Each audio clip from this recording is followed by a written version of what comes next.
Hey, what's up, everybody? Welcome back. That was the fastest show ever previously.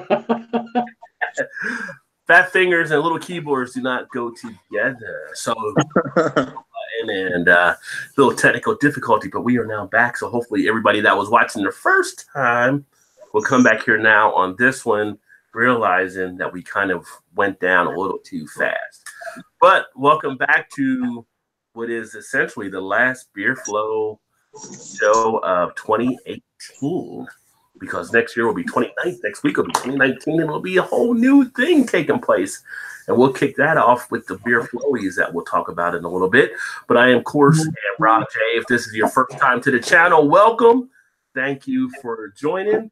If you like what you see, remember to hit that subscribe button at some point. And, of course, hit like if you like what you see. If you don't like what you don't like, you can hit the don't like button up, but I hope you like it. And with me in the house here, we've got Eric, who's actually out of Michigan, and you can check out his channel, Eric the Lions Fan, and of course Todd, who is not have a channel yet, but we keep pushing him towards it. But Todd down here in the Indiana, really Louisville area. I mean, he's kind of more Louisville, because if I say Jeffersontown, you're not going to know where that is. It's like if I said Independence, Kentucky, you wouldn't know it. If I say Cincinnati, then you know where I'm at. So we're going to talk some beer, talk about a little bit of stuff here on 2018 and going into 2019. I'm actually going to be drinking a festival style type beer. So I've done a review on this on the channel. If you haven't seen it, definitely check it out. I did it a few years ago. It is the Golden Perolus Noel. So, you know, good time between Christmas and New Year's. You know I like my Belgians, and this is a 10.5% ABV Belgian ale. So I'm going to drink just one. So I got one that was 1 pint and 9.4 ounces. So this will be a nice one to actually sip on and drink as we do the show. And Eric, what are you drinking tonight? I'm going with a American Edge and Flyer, because you guys know I'm an American Edge and Flyer fan. So I'm drinking a nice Holy Bud Ice. Oh, nice. There we go. Okay. Well, it's Bud Ice. It's upside down on my camera. Was it upside down in yours? Might have been. It was. There you go. There you go. All right. Eric, guy at the side. It's like the E on the other. That's for later when everybody's doing handstands. They can read it starting out.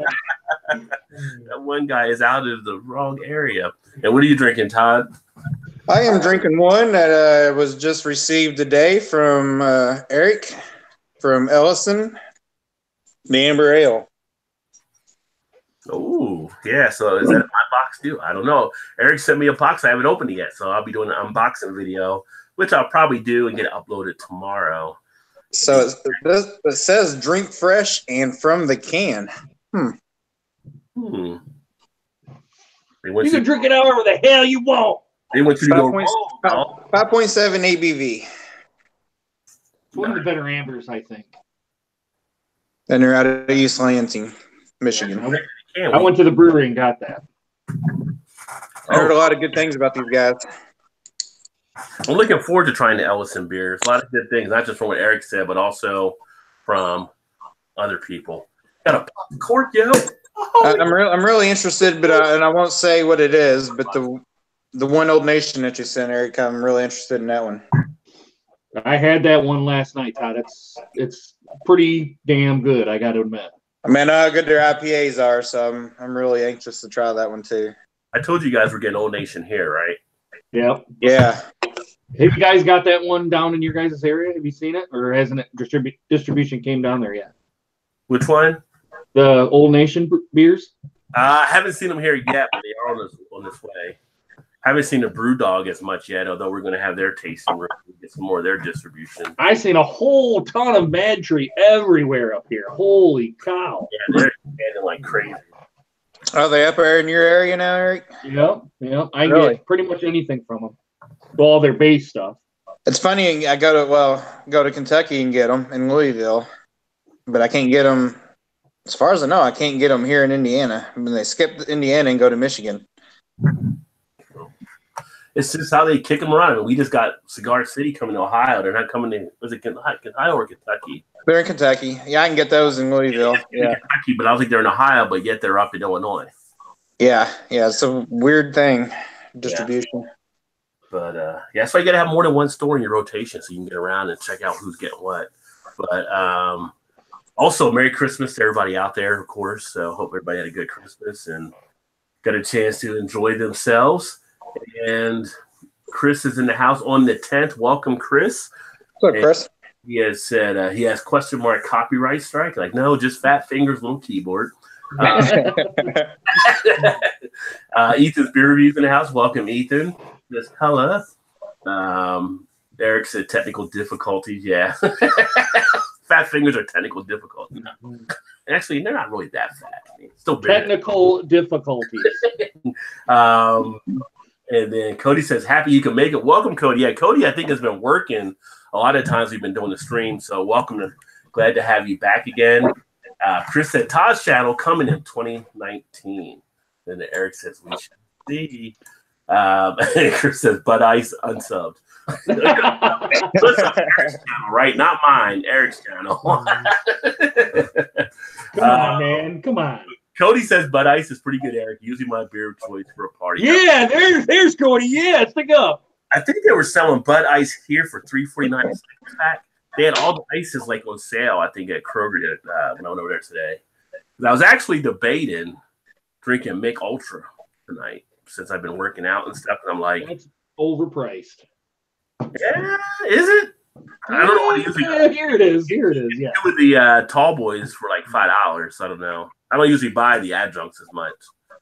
But was it 3 for $5 or 2 for $5? 2 for $4, I think, for the Budweiser cans. Yeah. Right, I think all these stores have a tracking device on your car, and they know when you're coming. Because it seems like every time you go somewhere, there's always some kind of great deal you're finding. I don't know if that's a great deal, but I mean, yeah, right. I mean, the 6-pack seemed like it should be a good deal, but nonetheless, it's a deal. I haven't seen them carry Alpha Claws in there for a while though, since the guy was over there. I don't know how they got 3 6-packs of 3 Floyds in the Kroger, but they sold pretty quickly. No one been back yet. At least did you get any more beside the one that you bought? Well, I actually didn't buy any that day because I already okay. I drank during the show last week. I was going to go back maybe get him some more to do a review, and I didn't even been back there yet. So I can get it rather easily, though. Let me see here. And then Bum's in the house. Welcome, Bum. He says, still can't bring himself to drink a second can of Burger Classic from his case. Successfully giving 10 away. Yeah, so Bum brought a case of burger beer. So that is an old school throwback. I'm not remember what the price was, Bum. What was the price on that, by the way? I'm thinking it was something ludicrous, better than Rod J. Deal price he got it for. So buy one case, get one free. They might as well give it to you for that. Let's see here. And then Raining Your Praise in the house. He is drinking the Innocent Gun Kindred Spirits, and it's very good. Bum said every recipient, including a couple of human alcohol garbage disposals, say that it's the worst beer they've ever had.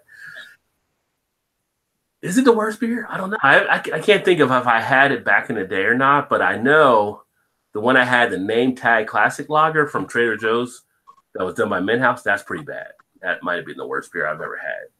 So it might be a face-off if you can get both of those together to see who actually the worst beer. Chris says, Merry Christmas, guys, and then all the Rod J deals. Cody Stark starting off with a Snowdrift Vanilla Porter tonight. Not a bad porter. And, I'm not a shandy guy, so a lot of times you won't see me drink a lot of Lining Kugels, but I do actually like their Snowdrift Vanilla Porter. I like some of their non-shandy stuff, like their Canoe Paddler isn't bad. Their Big Ike isn't a bad one either. Their Liney's Red is all right. So, I mean, they got some beers I like. I'm just not huge into the shandy exposure. And of course, Eric gave her props on the good old Lining Kugels. And Bum said they paid him $10 to take it. So they a case of burger beer with him out. So I wonder if you gave that to like someone that was down there lucky they would give it back to you. I mean, that would be something that would be seen as just like bad manners. Like, I'm down on my luck and you give me a burger beer, really? Like, yeah, I'm not that bad. Like, what an asshole you are. Like, like, no thanks. Thanks, but no thanks. Yeah. Citizen Z, welcome, says Z says hi. So welcome. I think you're new to the show. And then hey, Miles for Days, what's happening? Flo sent you over. Nice. Appreciate that. And Flo has a pretty good channel over there as well. And he's actually a fellow Mountaineer. So we're both WVU Mountaineers. So nice to see him pass along the love there.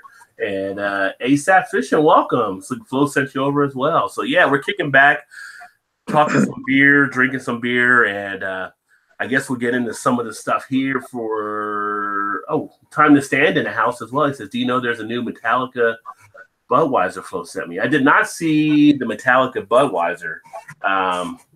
Interesting. I didn't know they were actually working with the beer. We've seen a lot of these bands that come out with these beers, so it looks like they may have teamed up there as well. Alcohol. Thank you, Lucinda, for coming over. Flo sending some people over. Much appreciation there. Nice. Yeah. Nice. But we need the Germans back.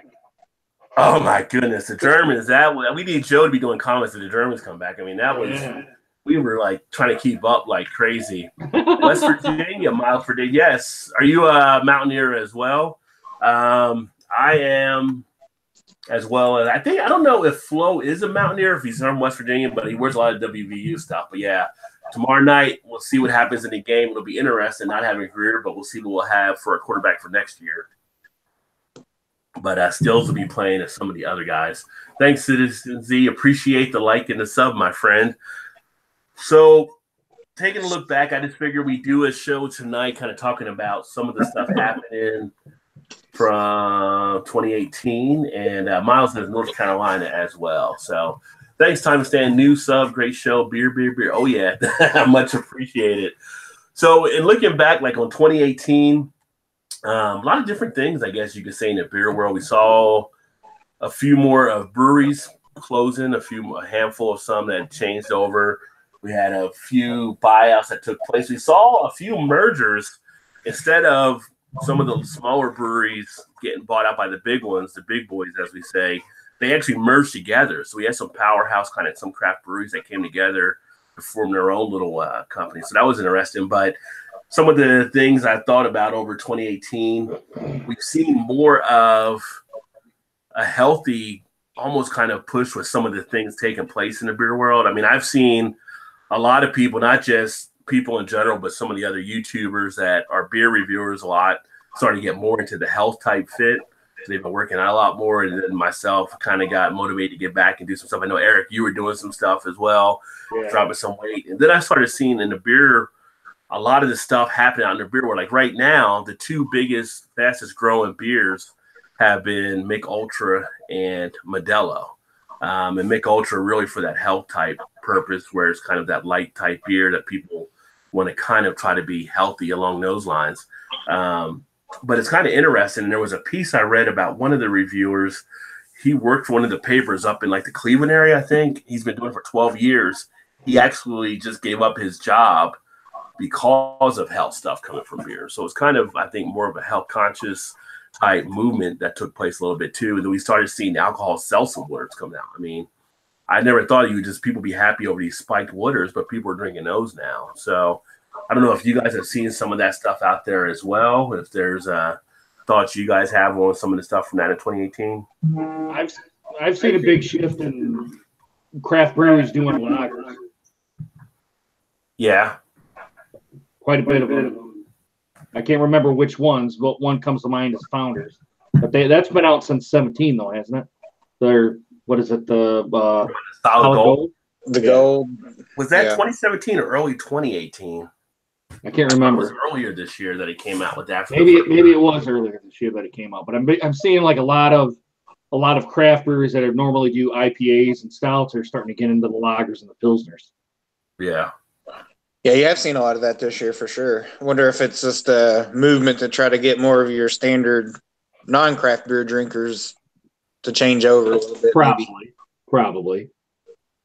And I've seen, I guess I've seen more people that's come up with some of the things that I've seen where some of the breweries have kind of asked people what they would like to kind of see some of the craft brewer world doing. And it seems to be a little bit of a demand where people like to see some more lagers being done by some of the breweries.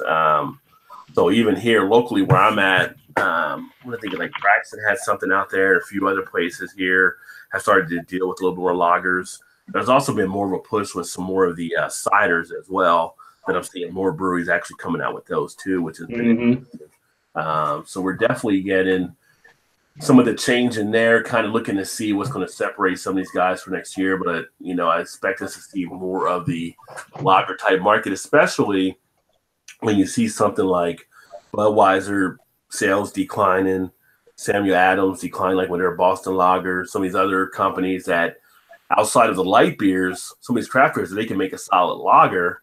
They can maybe move up and take a little bit of that share as a whole, not as any individual or small group because they're too big on the macros, but they can make a little bit of a movement in there to kind of fill gaps in certain areas, I would think.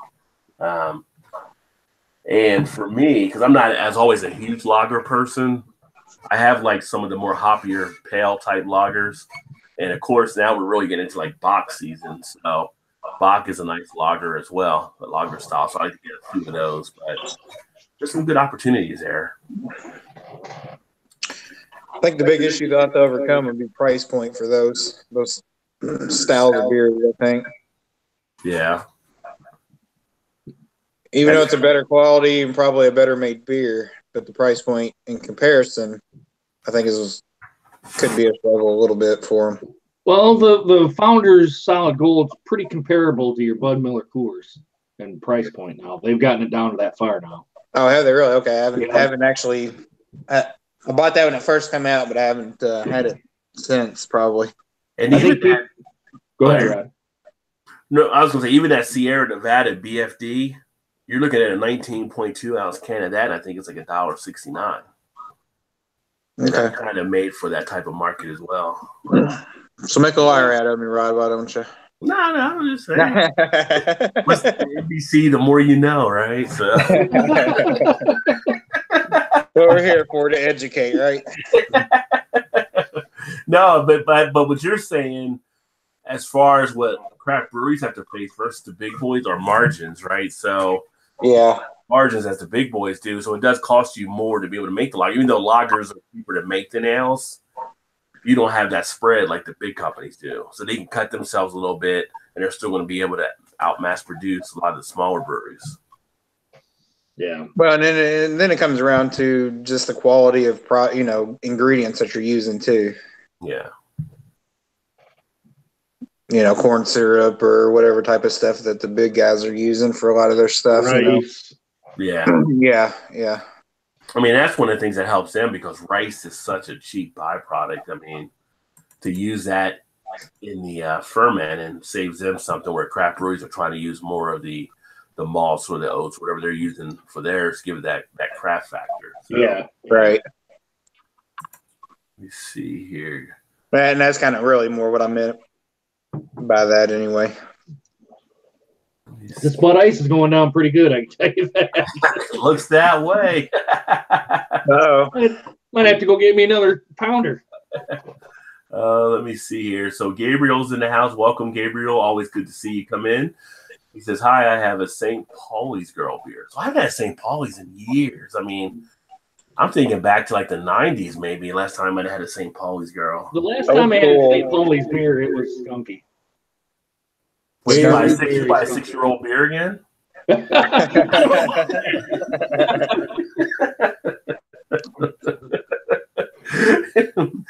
those of you that don't know, Eric had an episode where he bought a 6-pack from Brooklyn and found out the beers are actually 6 years old at his store. But they tried to make up for it on their part. They hooked you up a nice little bag. That is a wonderful beer flow show for 2018. That was the original milkshake. Bunch of little floaties on. We're like, Eric, that doesn't look right. They are definitely filtered on their beers, and that's not filtered. That is very, very unfiltered. Oh, let me see here. And then I don't know if I'm going to say this the right way or the wrong way. Vavasor Outdoors. Hello, Flo sent me. Welcome. Tell Flo thank you. Yeah. And make sure, like, a lot of good people coming in here. I'm sure a lot of people have channels. If you hit the 3 dots next to their name, you can actually check out what their channels are about, too. And if you have a channel, feel free to let people know in the chat, too, so people can check you out as well. ASAP Fishing, welcome as my friend as well. And I get a lot of, I'm connecting with a lot of the fishing. I'm thinking if you're fishing, I mean, unless you're fly fishing, just about any type of fishing, a beer goes well with it, right? So fly fishing, you're kind of busy. You really can't do beer as much because you're so busy whipping it back and forth. So and kind of go hand in hand, don't they? Mm-hmm. Go be out on the ice with a little 6-pack out there. Yeah, have you gone ice fishing before then? Oh, I've been ice fishing for years. Yeah, right since I was just a little guy. That's one thing I'd like to try. I've never been. You've never been ice fishing, Todd? I haven't. No, it doesn't get cold enough here for it to get the water to get that fit. Not here. We had to road trip up to Eric's. I just call Eric's Ranch. We'll have to go up to Eric's Ranch. Yeah, it's a ranch. Yeah, do a little ice fishing up there. Eric, do you have a pond? Do you have a pond out on your property? No, I do not. Mm-mm. You have a little bit of acreage, though, right? Yeah, I got about an acre. Yep. Oh, okay. I thought you even had more than that because you got the yard out there by like the barn out there, or the shed out back. Yeah. Yeah. On your videos, it looks like mower, right? You're doing a riding mower there. Yeah, well, and my quad's in there too. Yeah. Yeah. Which only comes out in the winter when you got to plow snow. Yeah. So. This Belgian ale is doing me fine still. So this one was actually June 25th, 2014. And a beer like this, you can age for a certain amount of years with no problem. So here it is, December of 2018. So we're 4 years out, and it's still just as smooth as it was in previous years. That's the fun of being able to sell and age some of these, see how they turn out. But it's got a nice smoothness to it. If you like the dark Belgian ale style, definitely a recommend. And I know people overseas really know the brand of Golden Corollas. I see a lot of their pictures like on Instagram and stuff. So, and this is actually one of the beers listed in the 1001 Beers You Must Taste Before You Die as well, if anybody has that book out there. So, how long have you actually had it, Rod? If you said I don't remember you saying. I picked up this bottle about a year ago. Okay. But first time I had this was about 3 years ago. And I ended up picking it up, a case of the smaller bottles. Here we go. $12.99. What? So, and that's how I was introduced to it and everything. So I got that. I used that a while to really start getting into it and like that. But, yeah, it happens. Sometimes I come across a deal. Sometimes. Sometimes. Gabriel had also said previously he tried Lonnie Kugel's Oktoberfest, which is so good. I think their Oktoberfest is pretty decent. Marzen is not one of my favorite type styles again, but there's some that I come across that are, you can sit there and enjoy it. You're not going to be offset or off put by it by any way, I don't think. I don't know if you guys have had the Lonnie Kugel Oktoberfest. I have. Yeah. I have to. No, I kind of put that along with pretty much any Oktoberfest. They all kind of blend in and be the same. Yeah. One doesn't really distinguish the other, I guess, is what I'm saying. And then let's see here. Except I will say this, except for the Dark Horse beer, that Oktoberfest from Dark Horse, that was about an imperial Oktoberfest as you probably get. I think it was almost 8, if I remember right. So you really like that one? Yeah. And then let's see here. Noel Rojas says 2019 is the year of the craft lagers. So I'm thinking Noel likes the craft lagers for sure, and it could be a big year for the craft lagers as we're seeing more breweries kind of head in that direction. It'll be interesting to see what twist they kind of put on stuff. Is there going to be like a rye lager? Is there going to be like an oatmeal style type lager? I mean, can you kind of make a lager creamy like that, like you can do with some of the stuff, like say 450 North does with some of their? I mean, it'd be interesting. It'll be interesting to see how things play out. We'll try it for sure, I'd say. Does 450 North even make a lager, Todd? Not that I know of. Say not yet, right? Not yet. Yeah, not yet. I feel like they'll just throw anything in a can in there and just like, let's see how it turns out. All right, you know. Pretty much. People would line up and buy it. I mean, that's how good their beers are coming out. They got another 6-can release tomorrow. Yeah, I saw their picture of this. They get the Reese's Pieces one there. I mean, it's like, geez, killing me. What is it? Every 3 or 4 weeks they have a release party? Right now they're on every 3 weeks. Wow. They are literally becoming the Smalls of craft beer. You're killing me, Smalls.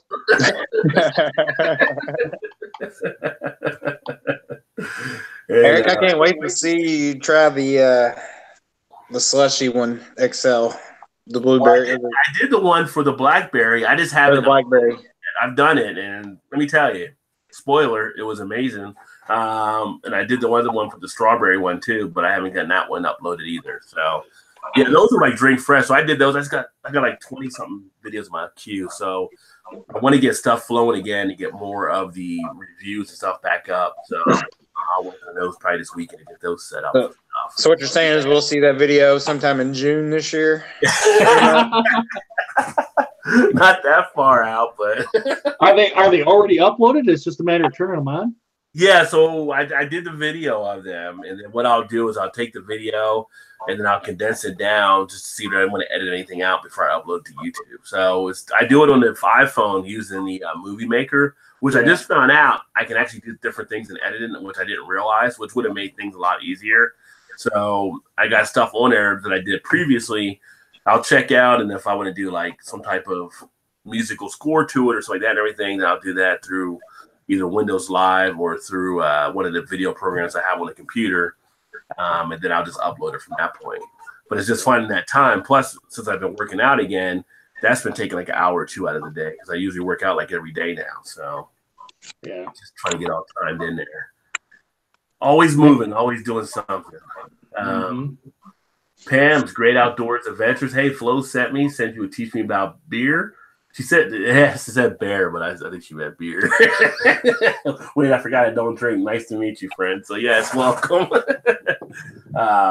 Yeah, so we talk about beer. There's actually a few people that we've had on the channel that don't drink, but they like watching the show and everything. So in fact, I actually did a beer tasting at the day job.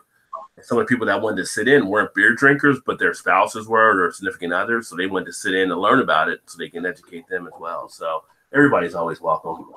Did you have a small little seminar on that, Rod? Yeah, they did a small thing at work, and then we gave like samples and stuff for people to try things and talked about it. And then here in December, they brought us back for another session because it was so popular. So we did it again for some other people. We had, beer tasting, and it was funny because we weren't giving them a ton of stuff because we were putting like in cups, like an ounce or two here and there to get tasted. But at some of them, I can see their eyes start to glaze a little bit. And I'm like, a little too much for this person. But it's not my company. Let's see what happens. I mean, who's not going to like beer at work? Yeah. But it was funny because as we passed around the beer and you learned about it, it's all based on what your palate may be. So at some points where people actually enjoyed it, you would have someone that didn't enjoy something. It was like at one point, someone said when somebody said, I really like it at the same time, and it was the same thing. And then we were able to talk about and see what they liked about it or what they didn't like about it. And it proved to be a fun educational type time as well. So everybody really seemed to dig it. What do you think of that amber ale, Todd? It's pretty good. It's a pretty good ale, amber ale. Yeah, I mean, I like it. Good. Glad you like it. Anxious to try the other one offerings that you sent. Yeah, what did I send? 4 or 5 or something like that? Total? Yeah, 4 from them, 1 from Old Nation, the Expedition Stout barrel aged, and then the Dark Horse. Dark Horse, yeah. So 7 of them. So it was a good haul. The boxes I sent were like 14 by 14 by 14. Yeah, I thought when I was going to open it up, it was going to be like a mini keg inside there or something. That would have been awesome. A mini keg of Expedition Barrel Aged Stout. Yeah. And then Cody has said Right Braid and Roke have a merger kind of thing going on here in Michigan. Have you seen them up there, Eric? So Right Braid and Rourke. Yeah, I know where Rope Brewing's at. That's over by the Novi area, and Right Brain is, I want to say, by Traverse City, if I remember right. So are you seeing a lot of collaboration with them? I haven't seen any collaboration from them, but it's Cody's obviously seen it. I haven't seen it here, although I've I'll admit this December I've been not doing much beer shopping. I've been doing more Christmas shopping than I've been doing beer shopping, but I haven't seen any collaboration. What are you shopping for? It should be the same. It should be the same, but it didn't quite work out that way. I've been. You get beer. You should be like Oprah. Everybody gets you get beer. You get beer. You get beer. Everybody gets beer. And so Raiden said, so yeah, Rod, like no Belgian gift packs around here this year, but I did okay.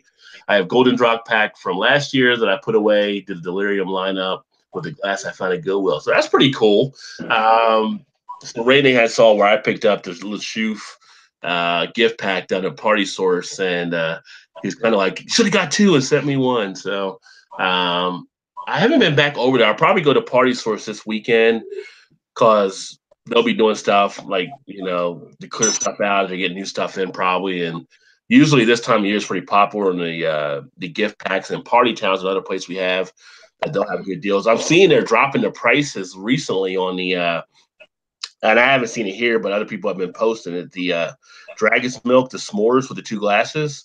I see it like now it's like $14 that people are picking them up for at some places. I picked one up. Was it $13.99? I think a 3 weeks ago or so. Yeah. So you guys beat me on that deal. I think I was $15.99 when I got mine. But I missed out. They had a gift set pack at Meijer also for the Game of Thrones. Mm-hmm. And it was like that one at Jungle Gems. Yeah, it was like a 4-bottle. I think it was a 4-bottle gift pack with maybe 1 or 2 glasses, and they had it on sale for like $22.99, and they were completely gone. I was so mad. Yeah, they had it here, and it was one glass in there, and they had is that what it was? 1 glass. Okay. And it was like I think here it was like $24.99 or something like that. It had was it 2 bottles or 4 bottles? 4. Okay, that's what I thought. Yeah. Yeah, it had the King of the North, the Queen of the Hand, I guess, and then the other 2. And I already had the Queen in the basement. I already had the King, and I already had the 3 of the 4, so I didn't end up getting it because I already had the other one. The glass did look pretty cool in it. If I get back over there, I may see if it's down because it might be knocked down at this point. So, yeah, I'm gonna try searching for that one too at another Meijer maybe and see if they have it.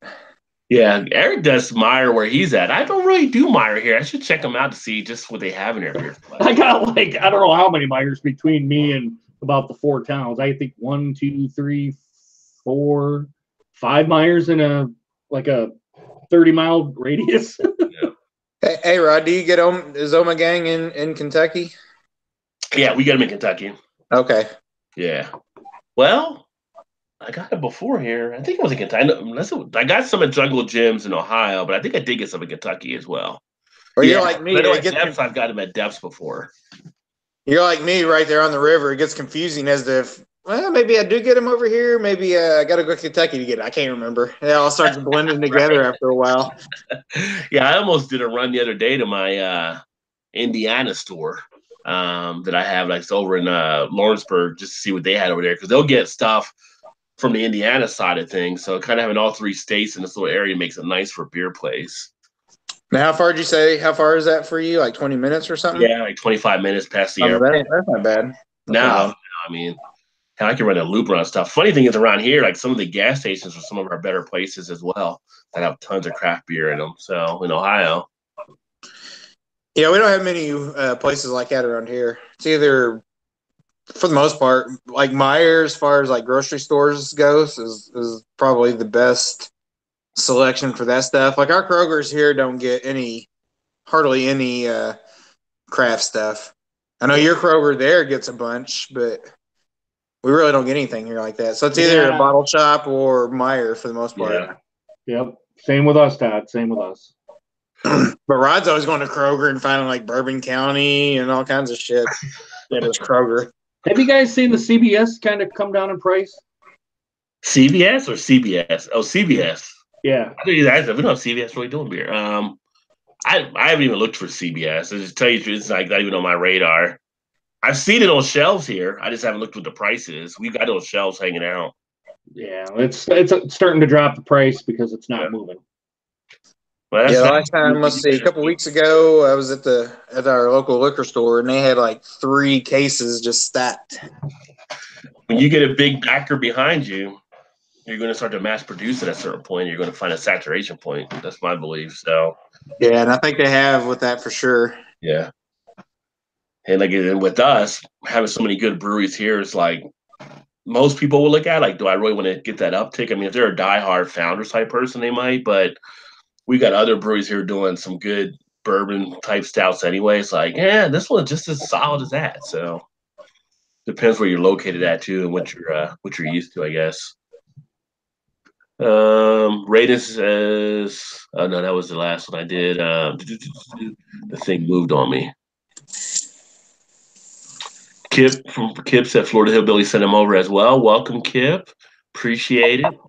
I'll have to get Florida something. Thank you for sending everybody over. Time to stand says, I love beer because when I get stupid, I don't remember. Yeah, those parties do happen. Raina says those Belgian packs are not drinkable when they come into the shop anyways. They're way too fresh, made to age a bit. Yeah. I mean, depending on what you're feeling, some people will drink it fresh, but yeah, something like this, you can age it out. Or sometimes when they come from overseas, they're kind of already aged anyway because they're not coming off as fresh. So depending on where your store is getting them and when they're putting them out, I guess, as well. And then Eric said, please tell Flo. Thank you. Of course, yes, definitely. And Citizen C said, Irish beer is the best. There's some good Irish beers. Ireland is one of the places I definitely want to get over to at some point. I'm kind of thinking, might do a trip next year, but I'm kind of thinking I kind of want to go to Amsterdam possibly, but Ireland would be a cool place to go, or even Germany would be a cool place to go. Probably can't lose for any of the 3. No. Well, even the UK, I mean, and obviously going to UK, that we got a bunch of friends over there that are beer tubers. So, Beaver's security cam. I'm new here. Flo Rogers sent me here. Welcome, Beaver. Definitely appreciate it. And Text Rose 956 popping in to say hi. Sent by Florida Hillbilly. Florida, thanks, brother. You get everybody over here tonight. Cody says Shorts came out with Octo Rock Cider. I haven't seen that one. I wonder if Eric saw that one. He just got back to his seat there. He's getting all resituated. But I just had their bloody beer. I gotta tell you, I was really surprised by the bloody beer. Not usually a huge Bloody Mary type person, but having the bloody beer from Shores kind of had me thinking, maybe I'll try some of those tomato-based beers. I have not drank that yet. I got it in the basement, still haven't drank it yet. But upside down, nice. Eric. It's upside down, but we can read it still. What the hell? There we go. The Bud Ice kicking in. Yeah. So Eric has the Imperial Oyster Stout for Great Lakes out of Cleveland, which I got. That is a really good one. I had that at Thanksgiving. Yeah. But Eric, have you seen the Octo Rock Cider from Shorts? I have not. No, I haven't. Okay, Cody had mentioned that one here as well. And then Chris on the test says Flo sent me 2, but just me and Chris trying to chime in. Flo is sending everybody. Yeah. Flo's a good guy. He was jamming the other night doing his Christmas Eve party stuff, doing Santa and everything. Yeah, so I'll have to get his links. I could put it here in the chat, I guess, too. And then Lee Russell in the house. What's happening, Lee? So Lee says, man, now that I don't review or keep track anymore, I can't even begin to remember what my top beers were this year. Didn't have a lot of bad ones, that's for sure. Well, Lee, you got good taste in beer, so I'm sure you enjoyed some nice ones that you were actually kicking back on. This is awesome. So what's it? What are you feeling on it? Chocolates. A little bit of a bite to it too. Not a big one, but you can sense it. Do you have any saltiness with the oyster or anything? Or I'm gonna take a bigger drink here.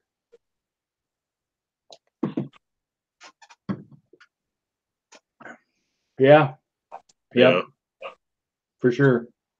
Really, really good. Really good. I wonder how it would go if you were actually eat oysters with it. Oh, dude, I bet that'd be awesome. Yeah. I'm not a big oyster fan though. Yeah. I'm more of a mussels fan than oyster, but which New Year's Eve Christmas Eve we went to Moorline Lager House and I had some calamari that was off the chain. Calamari is good. Yeah. If you get it cooked right, it's good. Yeah, it was like fried or whatever, but they had like a spicy Diablo sauce on it that definitely hit the spot. Oh yeah.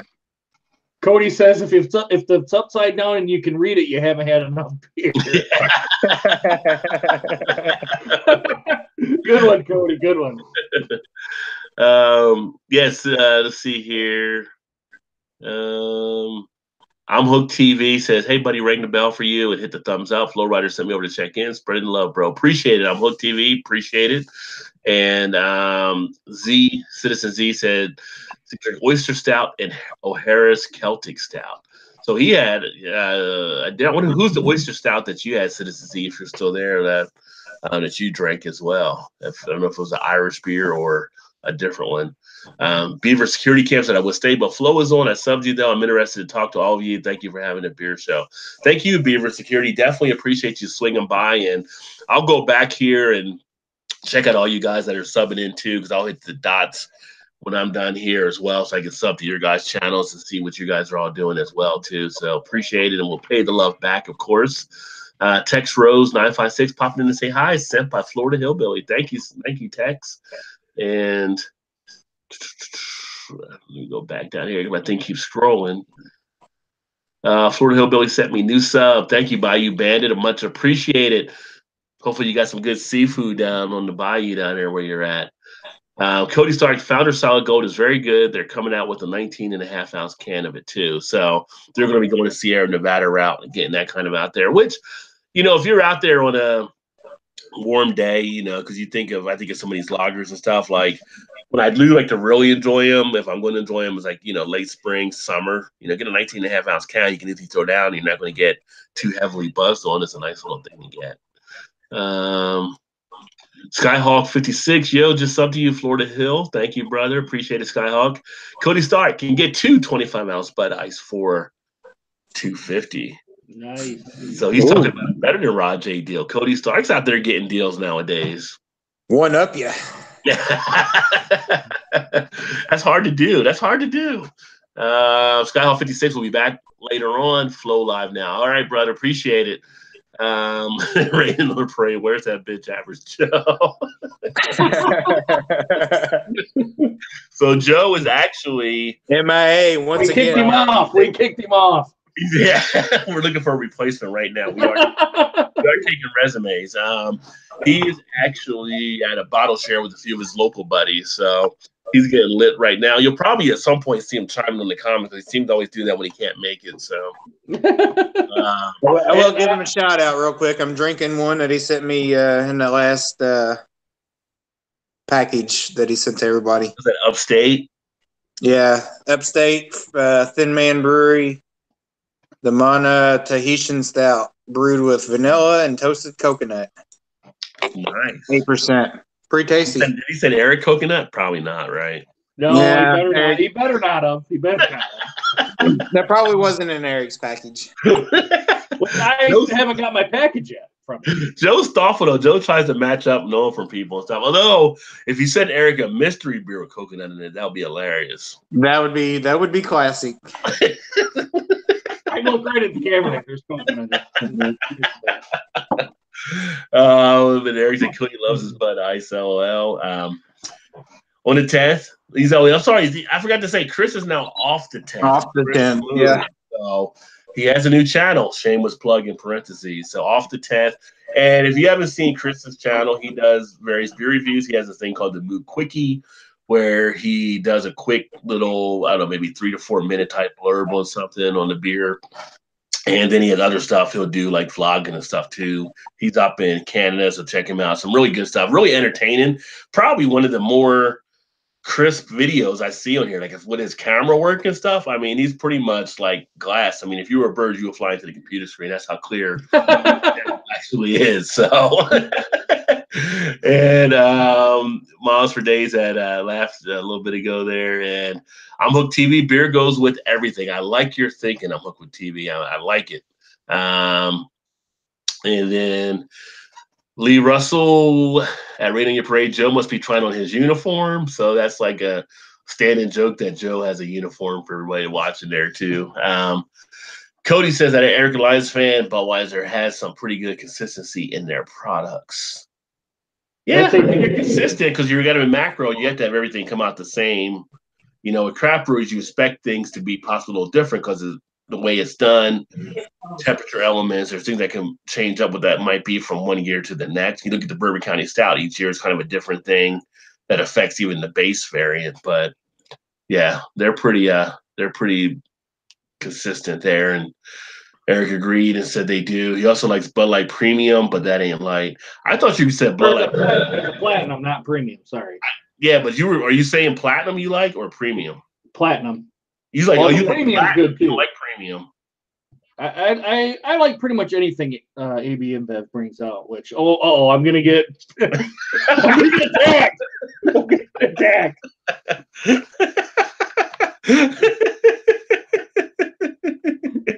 I was going to hit you with the John Taffer soundbite, but I won't do it.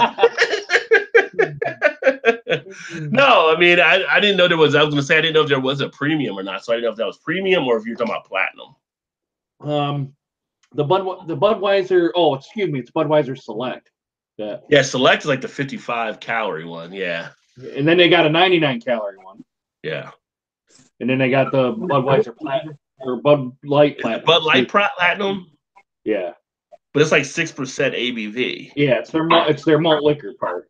But I wonder why it's like under their Bud Light and it's not their Bud at that ABV. I mean, because I think Budweiser had Crown Royal first, and that was their malt liquor, and they didn't want to infringe on. But you know how all that branding crap goes. Yeah.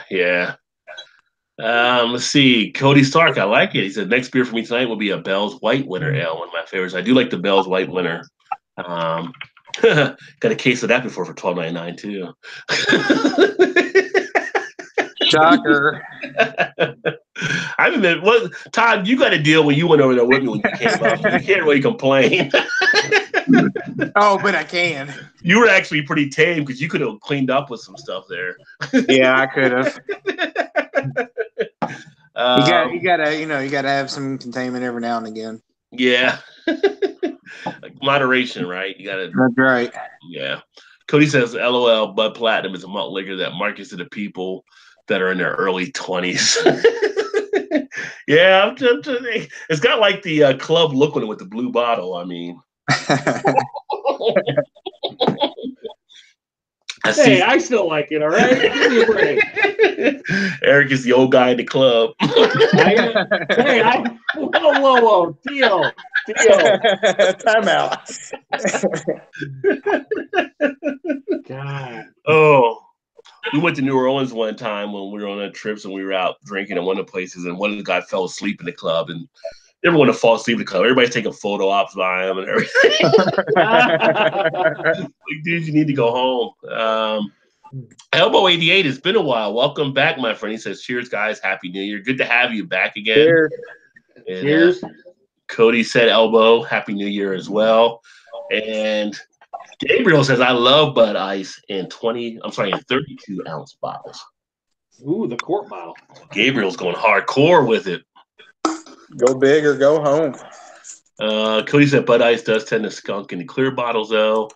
And Gabriel said, yeah, Cody, but when they're good, they're good. So Arizona Timeless Tourists in the house. Welcome. Says good evening from Arizona all. And again, hopefully you guys are checking out everybody else on here that has their channels too. That way you can find out some of the good stuff they're doing. Gabriel says, yes, good. We say yes, good night. It's 7:50 p.m. Is that good night at 7:50 p.m.? It's kind of early. Anyway, Cody says, took my son to see the new Transformers movie and tried a Bean Flicker blonde ale from Oddside at the movie theater. Crazy that the movie theater has craft beer. And actually here we have a couple. We actually have more than a couple now, but like our main one at Newport and Levy, they have a full bar. So you can get liquor drinks or you can get beer. The one in Florence, they actually have a full bar, plus they have a restaurant service. So you can actually do a date night there, and they will serve you like a 4-course meal, bring you the food and all that kind of stuff, set you up a nice little balcony and everything like that. So some of these theaters may be seeing something to tap into it. I mean, it's great to have, alcohol being there. And actually, the times I went to the movie and I bought a beer there, beer is like the only thing that doesn't seem overpriced at the movies. All right.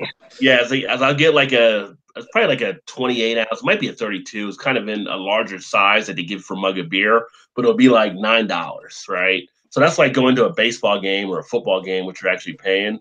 Not like Reese's. You get a pack of Reese's and it's $5. So I'm like, your bag isn't bigger than what it is in Walgreens. Why is there like a $2.50 upside on it? Yeah, or large popcorn that costs you a nickel to make for $8.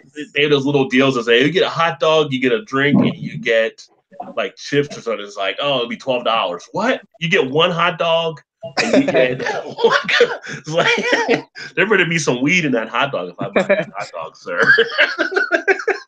And the fact that there's weed in it, I'm going to need more than one hot dog. So anyway. It's a failure on their part. Yeah, exactly. Oh, man, I can imagine. What if they made weed hot dogs? People would be going crazy.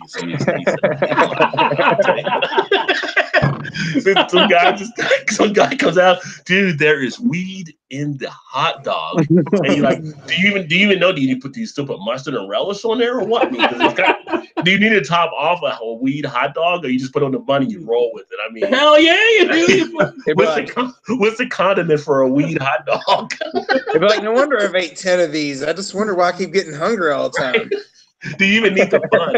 You just have the hot dog in itself. You don't even need a bun. You're just going to hold the hot dog. So there you go, Nathan's. Make it happen. Oh, it'll happen at some point. I mean, if they got weed brownies, they can have weed hot dogs. I mean, a corn dog, right? I mean, who came up with that? I'm going to take a hot dog. I'm going to put it on a stick. I'm going to roll it in flour, and I'm going to deep fry it. That had to be a guy that was high. It's not far-fetched. That's all I'm saying. Cody said the right braid and the rogue thing is pretty new, so that's probably why you haven't seen it maybe with the collabs or where you're at, Eric, yet. Should they get other book? Are you asking the fan? What are the fans saying? Did they say Bud Ice? Cody said Bud Ice, LMAO. Yeah, he's the only one that said it. Cody says he tends to go to Meyer more. He likes the M Perks, and they have a great craft beer selection. So, yeah, Eric, you can probably back that for what he's saying, going to Meyer. They actually have there. Usually, some of the Meyers in my area have a pretty good selection, but I usually go, if anyone knows where Horrocks is or knows what Horrocks is, they got the biggest beer selection in Michigan by far. And Cody says our Kroger's gets a lot of craft beer as well, so they're getting a lot in their Kroger. Now, the Kroger we have in Kentucky, because of Kentucky's stupid law, you have to have like beer and wine in a different spot. Well, you can sell beer in a grocery store now. You can't have anything open. So you have to go like next door to get beer and wine, but you can't really, they do like wine tasting once in a while. But they don't really do anything with beer. Now on the Ohio side in Cincinnati, and Todd, you've been in Jungle Gyms before, they started putting taps in the Kroger. So you could actually go in there and have beer or get a beer while you shop, and you just walk around the store drinking your beer, and they get some pretty good craft stuff. Oh, really? Yeah. At Kroger? Yeah, Kroger's like the way Jungle Gyms there. So really, it's kind of genius. Why wouldn't most grocery stores do that? Because as you're drinking, you're going to get a little bit hungry for the munchies. So wouldn't you just typically just buy more food? Yeah, I would wager that if you drink, you probably spend more. So it wouldn't be a bad idea for them to do, because I think people go like holiday shopping, like just recently. I remember back in the day when I used to work in my other job, we would drink and then we would go holiday shopping afterwards. And you were like, oh, give me that, give me that, give me that. People are a little more relaxed and they're going to spending that money and stuff. Exactly. So for some of these stores, it probably works out well for them to be able to do that. And then Miss Poppy's in the house. Welcome, Miss Poppy. She has a lot of messages retracted, but what she didn't retract says she had a lager for Christmas dinner. Love it. yellow can. And I'm thinking yellow can means it was probably the one that the snowman was smuggling with the bandit from Texarkana down to Florida. Am I right? Is it Coors that you had there? Because that's one of the favorites for Eric. Eric will love it if he had some Coors. Oh, I love me some Coors Banquet. I do. I love me some Coors Banquet. Foamy Head, welcome. He says, hey, everyone, having a Cellus double coffee porter. Ooh, that sounds good, too. I don't know if I've ever had a double coffee porter. As much as I love the Belgian styles, that sounds really good. I swear I just heard someone's stomach growling. I think that was my sound effect. It wasn't a stomach growling. Oh! Yeah. It was maybe me salivating, but it wasn't. Yeah. Miss Poppy says, come on, y'all, eat oysters. So she wants you to eat some oysters with that oyster stout. Yeah. You eat sardines? No. No. Because I hear like sardines are kind of similar to oysters. I'm trying to think I don't think I've ever eaten raw oyster. I've eaten cooked oyster, but I don't think I've ever eaten them raw. Like when people go to the oyster bars and stuff. Yeah, me either. They talk about I don't mind. I like them. I like a rolled oyster, but I can't even take it off the half shell. Well, I take that back. I had oysters and I ended up regurgitating it. Let's put it that way. Yeah. And I said, no more oysters. You didn't connect fully with the oyster. It was kind of like, yeah, exactly. I'm gonna need to return this. Oh, and when we were in Boston, one of my friends goes, "Hey, Eric, have some oysters." I'm like, "No, I'm staying away." Did you put Tabasco on it? Because that might have been the point. If you didn't do Tabasco, that might have been the reason why it happened. They were raw oysters. I'm like, hell to the no. You gotta let it slide down. So I don't even understand what's the point of it. You just you're not even. Well, it's like seafood, I guess. I mean, it's got nutrients and stuff. Like my wife likes raw oysters, but yeah, but I mean, if you're just like sucking them off the half shell with a little hot sauce, you're just swallowing them. So it's like eating a half shell of snot, basically. Well, that's one way to look at it. Hey, people eat lobster, and they said lobster's no different than eating a cockroach. People eat snot too, believe it or not. Yeah. Shannon, stop! Shannon, Shannon's gonna talk. She needs to get on camera. Yeah, exactly. Yeah, they did. Sorry. Does she eat raw oysters? No. No. No. No. Disgusting. That is disgusting.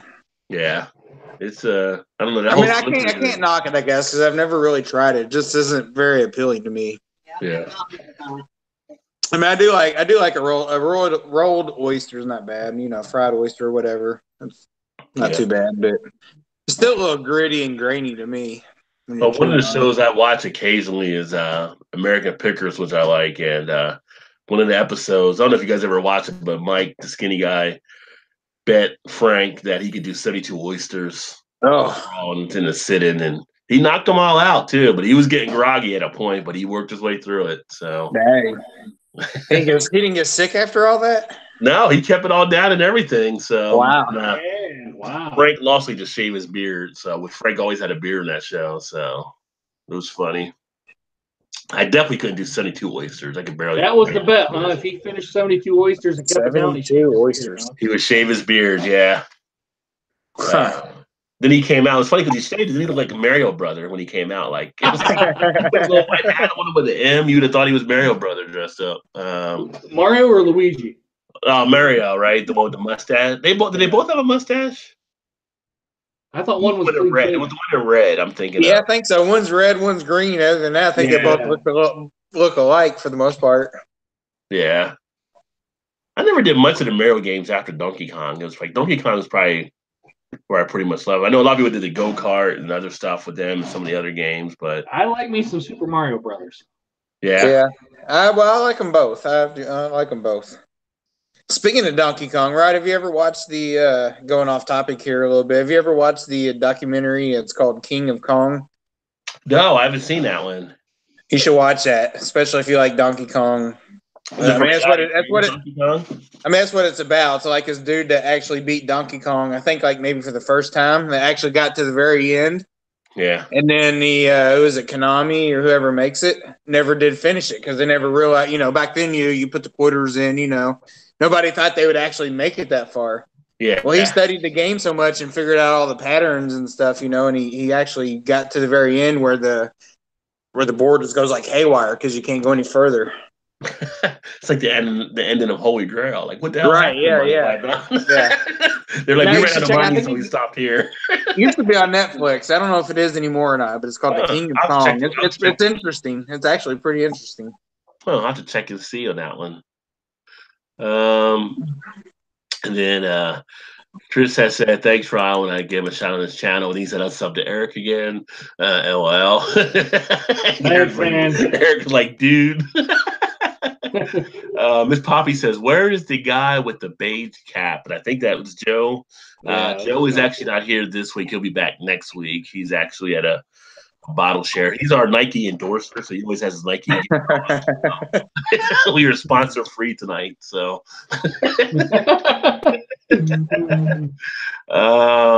Cody says, best John Taffer quote, shut it the fuck down, LAML. That's pretty well known one from him. I got a few of his quotes here. I haven't broke out the soundboard, but yeah. I get a kick off of watching Bar Rescue. I think it's hilarious, all the stuff on there, but it's even funnier when you see them do some of this stuff and you're thinking, oh, it's just a TV show. And then when you go to places and they actually really don't know how to serve beer properly or how to handle it or how to, it's like, there's really people out here don't know what they're doing kind of thing. Like they weren't trained by anybody and stuff, but it's an entertaining show. And of course, my wife says, one, I like him because he's from New Jersey, like I am, and two, I like him because he's an ass, like I am. So either way, I like Gordon Ramsay, and they have similar qualities. So, so Gordon's not from New Jersey, but he's an ass. Gordon's a little over the top. Miss Buffy's, she liked my joke. I said, "Ha, Eric, old guy in the club with the Hawaiian shirt and 8 gold chains." That is funny. Thanks, Rod. Thanks. Nothing wrong with that. There's nothing wrong with that. Sit in the corner with the little head bob going, he just checking it out. And then we have Burning Beard in the house. Welcome, Burning Beard. He said, cheers all, I'm drank. So it's a big drinking week. Everybody's been drinking for show. Some people are drank, some people are drunk. So, which speaking of that, we will do the PSA later, but Utah is now in the process of passing the new DUI standard being 0.05. That's not even one beer, is it? It's like maybe, I don't know, depending on how big you are and what you can handle, I guess. But for some, it could be too much. Like, if you have a few mints or whatever in my jar or something, and it's kind of like people are kind of watching that now because I don't know if people realize it, but Utah, and I forgot what other state it was, they were the first ones that made a 0.08. It used to be 0.1 for the limit. Yeah. Utah changed it with another state, and then the rest of the country followed them. And so people wonder if this is going to be something now again, and the other states going to look at maybe dropping it down. So it'll be interesting to see how that plays out. Well, now you got Uber and Lyft. I mean, you can call one of those guys, and they can take you right back home. Not to prelude the PSA, Eddie, but yeah. Spoiler alert, Eric. Spoiler alert. Yeah, but then it gets into a point of the point of how drunk someone may actually be versus not. Like if we go to dinner and I've had a couple of beers, I'm not drunk, but I might be over the 0.05, but I'm not really impaired. Yeah, yeah. Versus what it was with the 0.08 type thing. And then it was like there was a piece that was funny. I read a piece earlier when I saw that where they say cell phones are actually killing more people than drunk driving. And one of the studies was out of Utah. So, like, is Utah changing their cell phone law as well? Because apparently that's not good either. So, yeah, I mean, they say that is worse than a drunk driver texting and not paying attention to the road. Right. And neither one are good, by the way. Just as no, really good. So, but were you going to say something, Eric? I was, but I forgot what I was going to say. Damn Bud Ice. Bud Ice. Bud Ice gets me. Let's see here. And then Miss Poppy, I have the stomach to go with it. Cody says he's been known to throw back some platinum now. And we got Shannon chirping along in the comments. Team Eric Beverage Choice had a hashtag out there. Hashtag. Now she put a hashtag in there, so be careful because then you're going to have Chris always got to start hashtagging different comments during the that may have started the hashtag hashcapade that'll take. Man, just opened up a whole can of worms there. Especially if Paul was watching. Thank you, Shannon. Thank you. Miss Poppy said, but I bet you still look sexy. Ooh.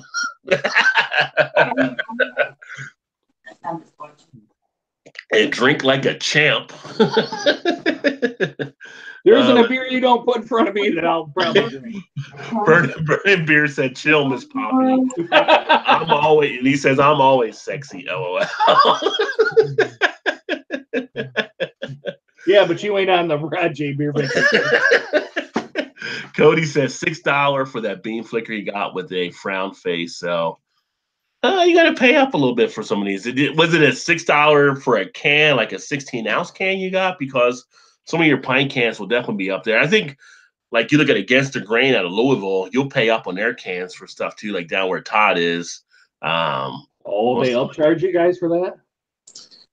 Against the Grain is bad, especially going out of state. Yeah. They'll upcharge big time. Yeah. Especially if you're up like in Joe's area. I heard I don't know, Joe could probably, if he was here, he could back you up on that, but I've heard a lot of like high markup, especially like out in California or whatever, like big time. Yeah. And I don't even understand why. I mean, they're good, but they're not worth. They're not like on some of their price. Like it's like I'll see some stuff with Evil Twin, and I'll say a little bit up there, but I might pay it on Evil Twin because I like Evil Twin makes some really good beers. But I look at Against the Grain, I'm like, I don't know if you're to that level yet that I would have paid that amount. Yeah, exactly. Yeah. Yeah, but then I go to places where like they'll be on draft and stuff, and I'll drink it there as well to check them out on some of the things because you usually get like a pint for a good amount for a price. So, and then Miss Poppy said, back to Burning Beard, I was on here before, so you chill. I'm not cursing. And then Burning Beard says, yo, want a party? Poppy, come on, let me buy you a beer. And I live right next to a tap room. Wink, wink. And then Miss Poppy's Burning Beard to U of H. So a little bit of a banter going back and forth there. Burning Beard, I'm deleting my comments. Miss Poppy isn't responding like I want. Ha ha ha. Burning Beard is feeling good. Cheers, everyone. Yes, cheers, Burning Beard, and glad you're feeling good. And it's a good week to do it. Christmas week, right before New Year's. Burning Beard, it says, let me see here. Love Coors Banquet is what Cody said, and then she said she was going to check the name of the beer. Yeah, if it's in a yellow can, I'm pretty sure it probably was Coors because they kind of trademarked that, I think, with the yellow can. And the Burning Bears, back to Miss Poppy. I'm an immature as 40 is slow. Wait, Miss Poppy. He said, wait, Miss Poppy, you did. She says, oh, Burning Beard. Thought you were a kid. Don't tell me to chill. Don't you tell me to chill. So then he says, let's be friends. You got a sister. So, because Burning Beard is looking for the next opportunity, I guess. Eric Gilbert in the house. Welcome, my friend. I was wondering, we hadn't seen you in there for a bit. He says, cheers, guys. Cody says, first and only experience with seafood outside of tuna was crab, and it made me sick. Now, you could have maybe an allergic reaction to crab, or it could be shellfish in general. But you may like other type of fish, though, too. So I don't know if it's all seafood, but if you had tuna, obviously you were okay there. Along those lines. Burning Beer spoiler alert. And Cody says, just got a Zeta Genesis for the brother-in-law. A Zeta Genesis? Zeta Genesis? I don't know what that is. Oh, or this you were saying Sega. Okay, I was going to say, man, so Sega Genesis is back. Is that what you're telling me, Cody? Because I sold mine on eBay like years and years and years ago and didn't know Sega Genesis was back. Back in the day. Might be one of those little small deals that they're coming out with now with like the replay of the Nintendo and the what's the other one? I guess Sega maybe. I don't know. Sega, yeah. They got They had Nintendo, Sega. Wasn't there another one they came back with too? PS4. No, the old school ones. They didn't know the PS1. The PS1 is original back out again. PlayStation. The original, Yeah, the original PlayStation. Yeah, the PlayStation. Yeah, PS1 there is you go. back out again. Yeah. It's like, dude, seriously, I had all these systems. I could have saved them. I can't buy games for PS3, but I can get them for PS1. Are you kidding me right now? I'm waiting for an N64. That's what I'm waiting for. Oh, N64. Ooh, there you go. There you go. Yeah. Yeah.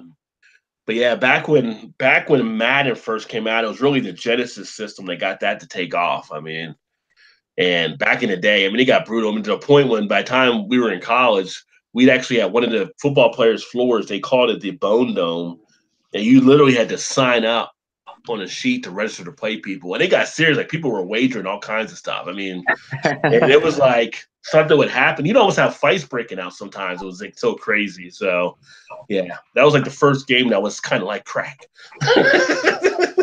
People going crazy over it.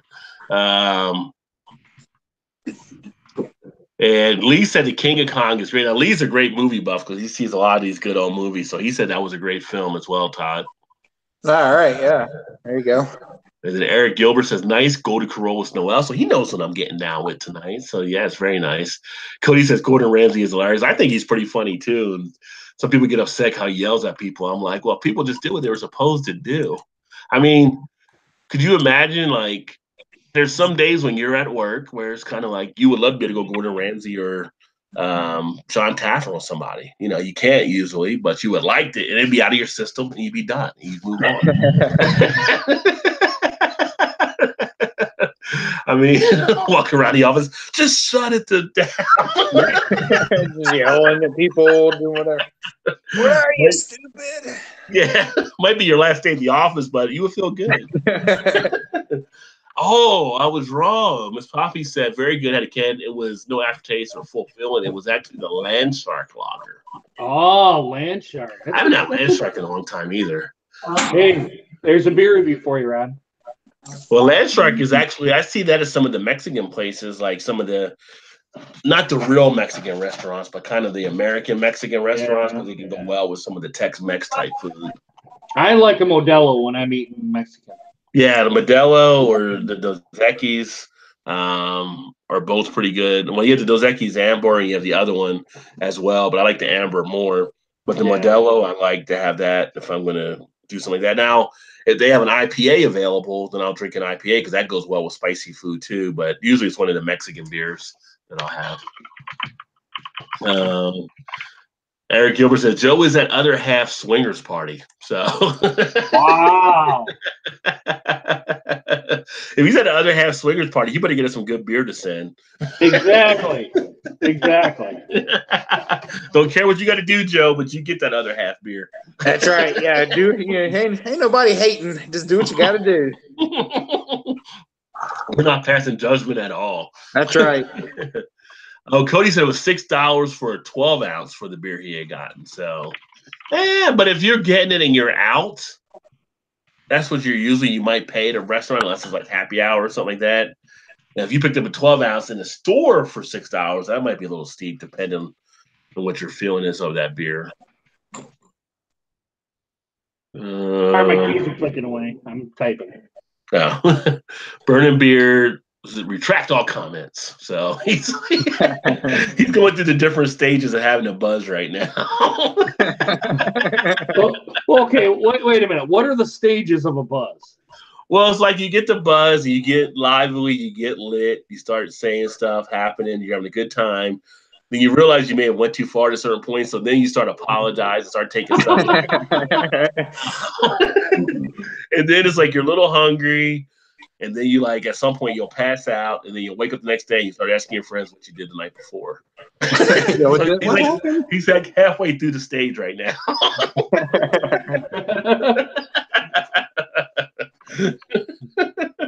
You'll probably see him in comments and be like, "Oh, I'm eating some wings right now." So you're getting close to passing out, buddy. Yeah, next step. It's like, you know, if you were like somewhere, you'll grab something to eat and you'll wake up and it's like, oh, half my Big Mac is still sitting there. Let's see here. Eric Gilbert drinking on some Black Isle barrel aged oatmeal stout. I do like a good oatmeal stout. That nice creamy feel to it and everything makes it really solid. I've just had one of an oatmeal stout. I got to upload one, as a matter of fact. And I'm thinking with 450 North, they have to be putting like oatmeal or some type of flaked wheat in that slushy beers they're doing, because they're doing something to get that smoothness in there. Which, if you get a chance to get a 450 North slushy, get it. I don't care what it costs, just get it. So what you're saying is the next beer I should do is the slushy. Oh, you definitely should. You got to do those fresh. You got to do those as soon as you get them. All right, Yeah. I'll start on them. Yeah, skip everything else. Like all the stuff I had that were fresh. Like I started moving stuff to the head of the class. Like going into the club, right? Oh, VIP, come on in. VIP, come on. We've been in line for all this. Sorry, you're not ready yet. So let me ask you guys. And Todd, I don't know if Todd can be able to answer this or not, but since we do like 450 North and other breweries and whatnot, like Rod's doing that, and I'm kind of drinking this. What is it here? The Great Lakes Brewing, their Imperial Oyster Stout. If we like it, we do a review and we give it a high review. Does the breweries?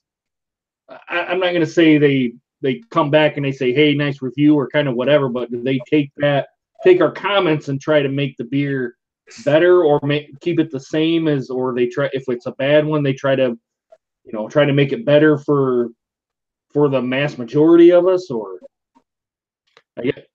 I guess more or less, does our reviews impact the breweries? Is kind of what I'm getting at. I mean, from my experience, I've had some of the breweries respond back on some of the reviews I've done, especially like when I put them on Twitter and stuff.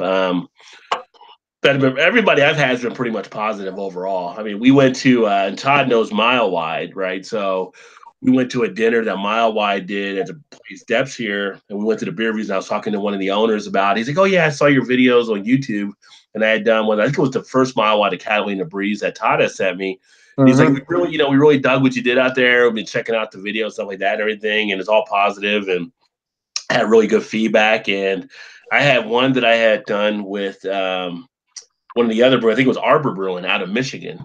And I knew the owner of that one. And I said, yeah, I got it. It was, I forgot which one it was, but I got it. I was like, it was okay, but it wasn't great. And this one to kind of get your feedback, what you thought. He's like, you're not going to like every beer that we actually do. We understand. I said, well, we appreciate that with the honesty. And, when you do the review, you're saying what you may not feel about it and everything too. So they really appreciated that part of it, that it wasn't like, oh, this is a shit beer, don't drink it type situation. It's like, it wasn't for me because it had this, this, and this taking place. Now, if you like these kind of things, it might be something that's into you, but for me, it's not to the kind of pleasure plateau that I'm looking to actually try. So it's been all pretty much positive. Now, there's been some reviewers that we know, we have posted this question in one of the Facebook groups, that have gotten negative feedback. I mean, there was one brewery, and it was in Canada, that tried to fire the reviewer who was blogging about the brewery, who didn't even work for the brewery. And you're fired. You can't fire me. I don't work for you.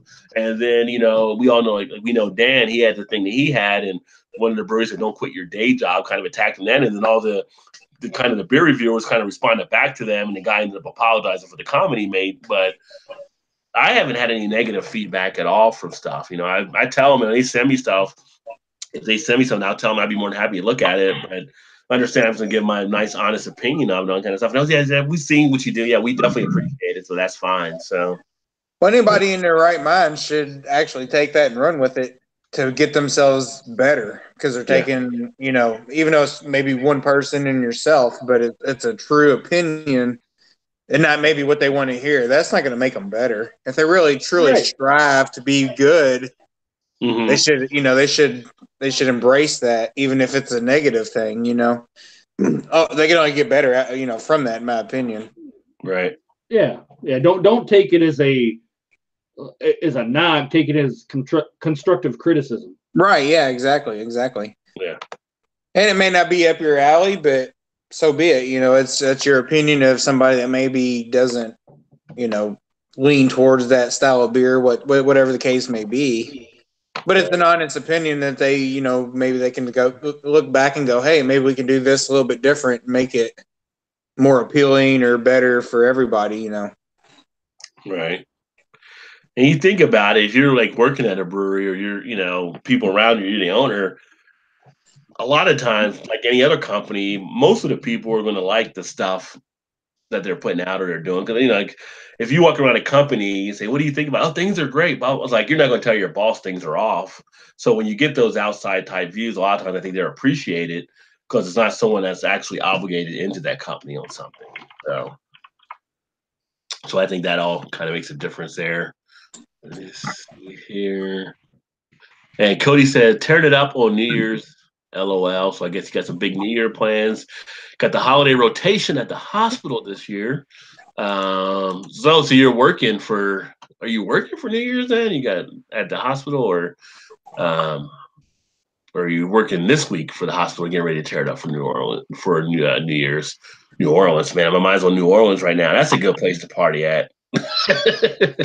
Never been, but want to go. Yeah. Oh, you never been to New Orleans? What? I haven't. No, I haven't. Oh my goodness. Yeah, you have a blast down there. We've been down there a few times and stuff, but good fun times. Good fun times. So sounds like a beer flow adventure sometime. Yeah, I mean, she's been talking to me, trying to get me to go to Vegas. Like, I've been to Vegas a few times, and she's never been to Vegas, so we might be looking at going to Vegas at some point next year. Yeah, Vegas is not. Yeah, but I've only been Vegas once. That's where we got married at, was in Vegas. Yeah, and I know some places out there to party and have a good time though too. So, and then Fat Man Fishing. Hello, everyone. Flo Rider Hillbilly sent me here. Thank you, Fat Man. Appreciate it. Appreciate Flo for getting you over as well. I'm going to check out your channel and stuff too. And Flo is a guy too, by the way. Eric, he's going to tell him or her, but Flo's a guy. Oh, is it? He's in the comments already. He's in the comments. Oh, Flo here? Okay, cool. Yeah. I'm still trying to scroll it. You're ahead of me, so. And then Eric Gilbert said, I almost forgot about tonight's live. Eric, put it on your Google Calendar, son. Every Thursday night. Well, just about every Thursday. Now we're back to every Thursday, but we had a break in November. But yeah, Google it. And Cody says Todd was a used Sega. So it was an used old school one. Wow. Oh, nice. What game, Cody, what games did you get for the Sega as well? I'd be interested to know what games you picked up there. You gotta have Mortal Kombat for the Sega Genesis. Yeah, that was back then, yeah. Well, I mean, you gotta have Madden, because Madden was like the Genesis. You gotta have almost like a Sonic Hedgehog, right? Sonic the Hedgehog was the OG of that, right? But wasn't Madden exclusive on Genesis? At that time, I think it was, because Nintendo didn't have the rights to Madden. Yeah. Yeah. Yeah, and Genesis, I had before Madden came out on Genesis, I had Joe Montana Talking Football, which was the first one with talking. Pat Summerall called the games. I think the Genesis also had Jack Nicklaus Golf, which was awesome. Yeah, it was. Yeah, it was. And it had they got NBA Jam, didn't they? When they still had Genesis. I think Genesis did before it went out. They ended up having NBA Jam or yeah, I'm not sure about that. I'm trying to think. Oh no, they had NBA Live. They had the EA NBA Live, okay, yeah. They had that one. But they did have the Sega like 2K, not 2K at that point, it was something else. They had the other football. They also had Quarterback Club at a point as well. Because remember back then, Madden didn't have all the NFL licenses. So you had the Quarterback Club, you had these other football games that were available too at the time. Which will be the interesting thing. If you get a Sega Genesis now, how are you finding games for it? Because they're not easy to find. Well, isn't Sega under Nintendo now, and they're making games for Nintendo? Yeah, but did they make them for the Genesis? I mean, you might have to go to like game shows to get games that people are selling some of the old games or something. If it's the cartridge style, probably. You got to hope it all works. I mean, because who hadn't been here? We had to blow into the cartridge to make the game work. Do you remember having exactly? Do you remember having the CD and you have to mate it to the Genesis? Yeah. Oh, that was the Sega CD. Yeah. Yeah, it was a little plug-in thing, right? Yeah, on top or whatever. And I don't think a lot of people realize, because I used to have it for Sega Genesis. Sega Genesis was like the first game to have multiplayer where you could play with people from other parts of the country. They had put on it, and back then you would do, it was the old AOL dial tone type thing you had to do, but you would connect. Like I could play with you in Michigan if you had that same piece. We would play online. It was like the first online game was through the Sega Genesis. Well, wasn't that the that you were talking about, Eric? That was the lead-in, I think, for the PlayStation. Yeah, it was. That's exactly what it was. Yeah. God, we used to play like crazy on that game back. It's 4:00. Yeah, you're like, what? Yeah, I got a final in 3 hours. Yeah, why is the sun coming up for? Yeah. Oh, wait a minute. It's so bright. Let me see here. Eric asked, do you think Dallas will beat Seattle in playoffs? Oh, yes. Yeah, Bernie Moore, you said probably. Detroit media's already calling for Patricia's head. Oh, yeah. Fat Man Fishes asked, did the Madden tournament turn into a shooting this past year? It did. It was actually that was Louisiana or Alabama, one of the southern states where it was like a shooting over the game or something. Yeah. Yep. I mean, it gets cutthroat with some of the. Oh, come on, Cody. Cody says, you remember Dreamcast? Yeah, actually, I had the Dreamcast for up until about 10 years ago, and I actually sold it to a guy through eBay in Canada that wanted to buy the Dreamcast from me. So yeah, I used to have the Dreamcast as well. But that one didn't get that one didn't get. Speaking of Madden, we gotta play some games here soon. Yeah. Well, you ducked me all holiday weekend. I'm gonna troll both of you guys if you guys are on. No, we could look to play maybe this weekend or something if you got some time. We were going to last week. We were running around. I know you were running around as well. But yeah, we'll get some games hooked up, and then I'll put it on the gaming channel. Is now Gaming with Rod J. So I'll probably put it on that channel. Still working on my Madden techniques. I'm actually doing a little bit better now. So you've been practicing.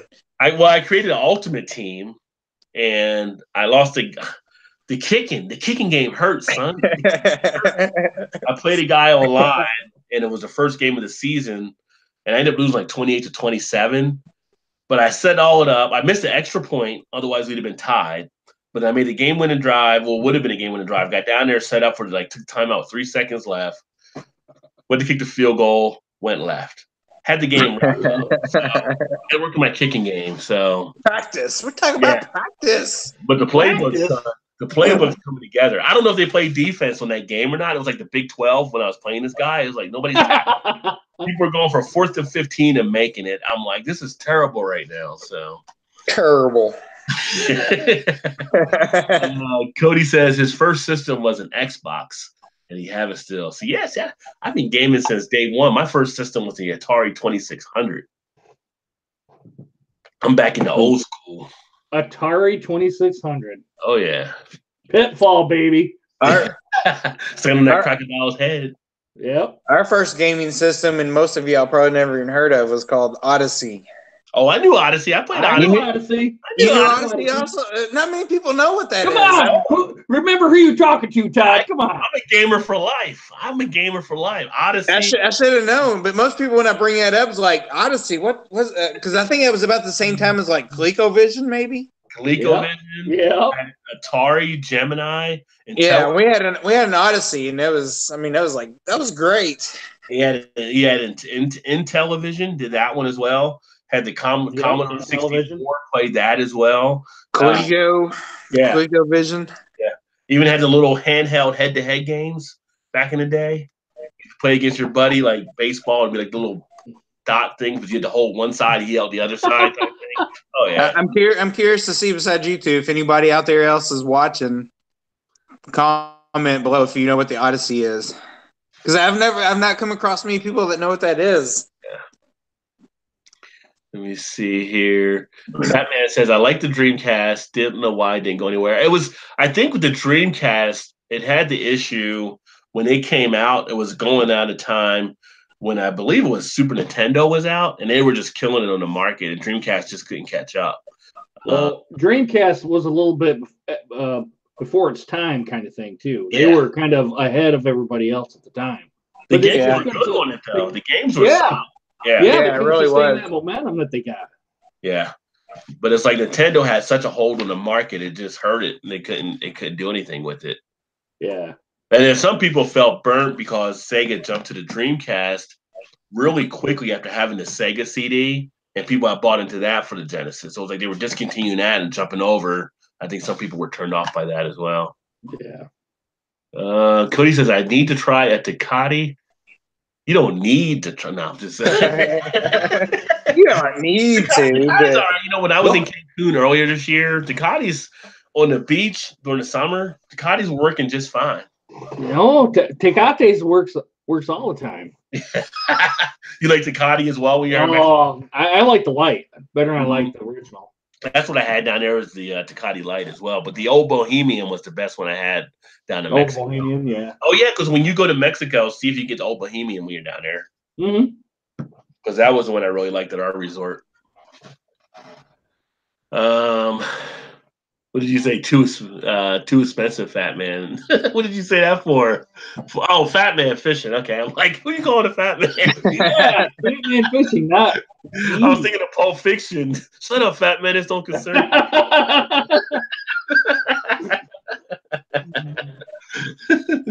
Cody says, if I get to Tijuana, I'm going to go to Ducati and go to the brewery. It'd be kind of cool to check out the brewery down there for any of the Mexican breweries. I mean, checking out any brewery is actually pretty cool for the most part. So, and Eric's, he said, try to make some video when you're down there as well. So, yeah, if I go to Tijuana, I'm going to go where Tecate is not too far from Tijuana, and they got the brewery right there. So I'll definitely go through the brewery tour. Yeah. Cody says, good thing is on here with a buzz, you can retract, but not in person. Happens online after a bar night. LMAO. Oh shit, got to clean up Facebook.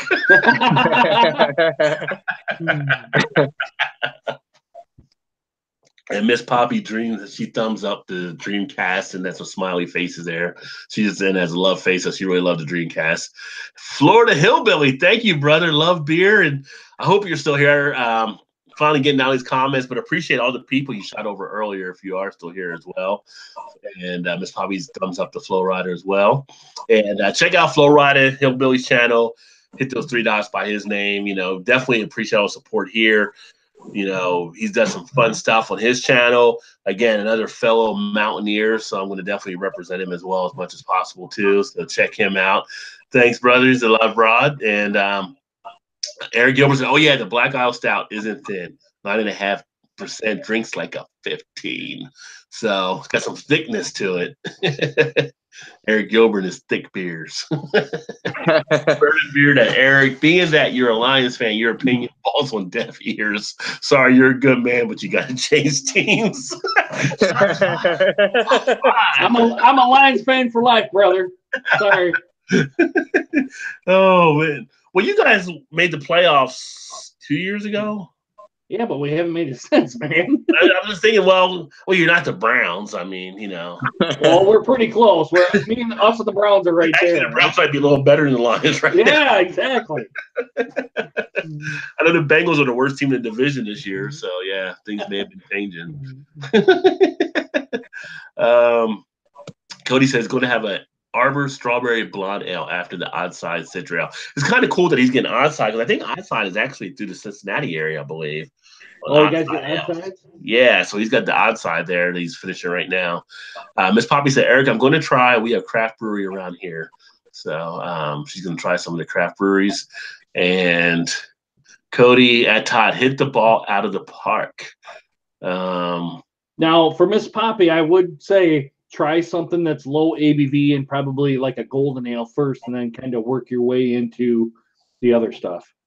Well, golden ale and a blonde ale, 2 good ways to kick over the craft for sure. Yeah.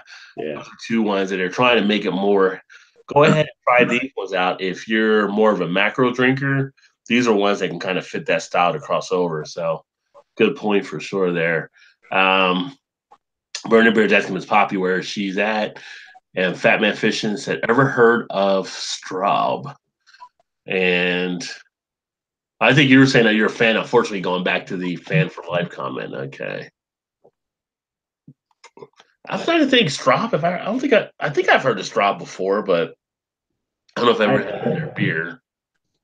Straub. I wouldn't say I have, but I don't know for sure. And Flow Rider Hillbilly said, "Did you say Flow?" Question mark. And he said, "Thank you." He said, "No guy, oh go Mountaineer!" That's right, baby. 5:15 tomorrow. 5:15. Our Mountaineers play tomorrow. We'll see how they do. It hurts not having Will Greer, but definitely understand the business decision on his end.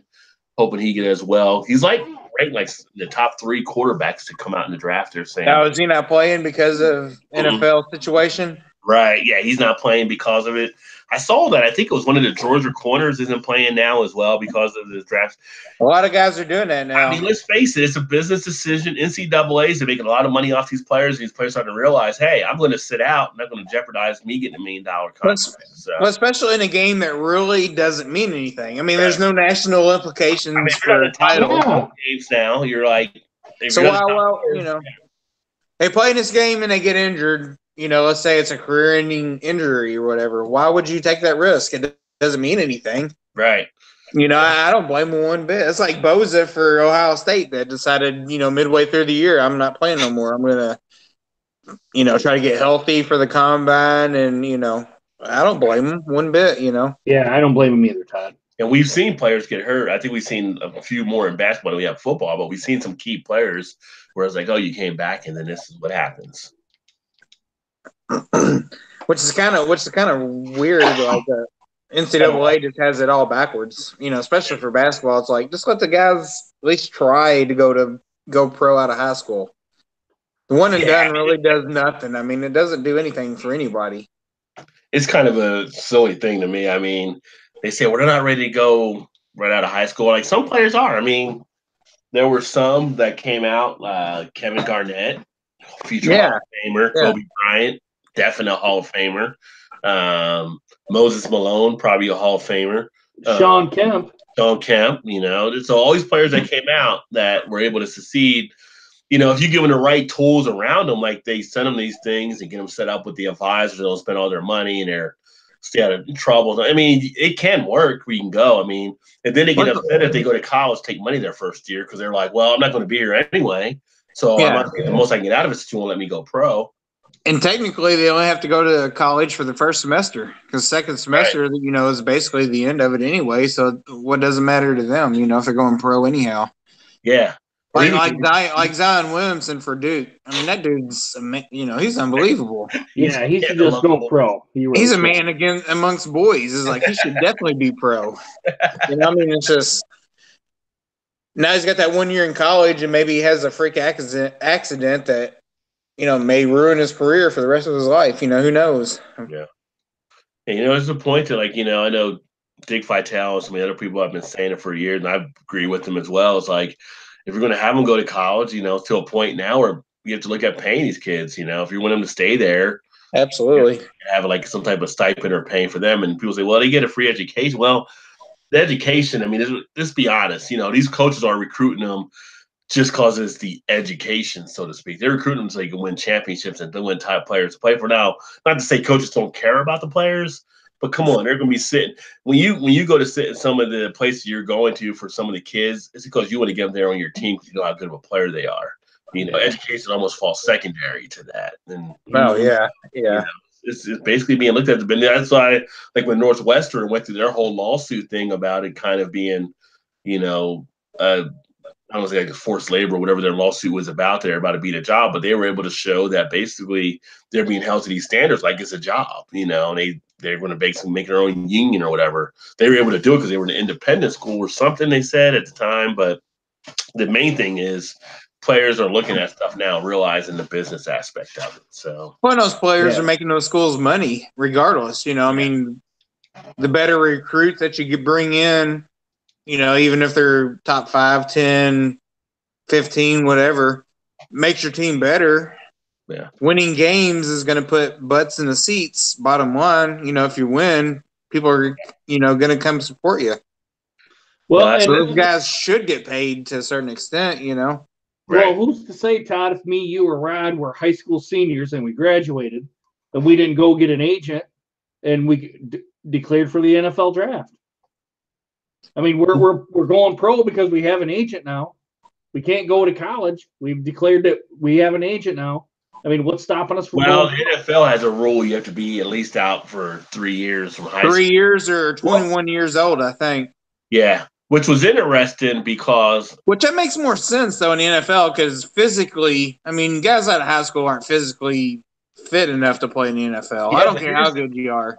here's the thing, though. Elmer Dumerville was able to go at 19 because he graduated high school at 16.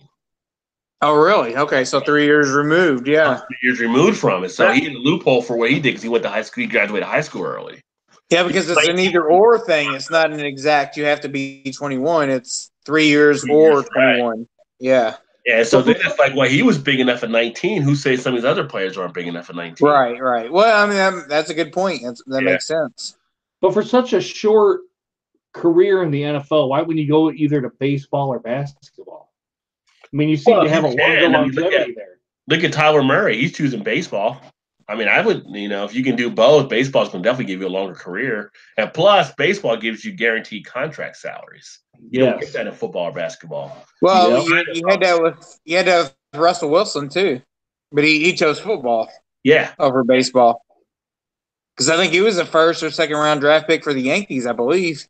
Yeah, I mean that's the thing that Elway had in his thing when he went into. He said he wasn't going to play for the one team and he would just go play baseball because the Yankees are going to pay him to go play baseball. Yeah. They forced it for him to get traded or whatever. But if you have that option, you can go both ways. I mean, it depends what your love is for it, but baseball definitely you have more of an option of a longer career.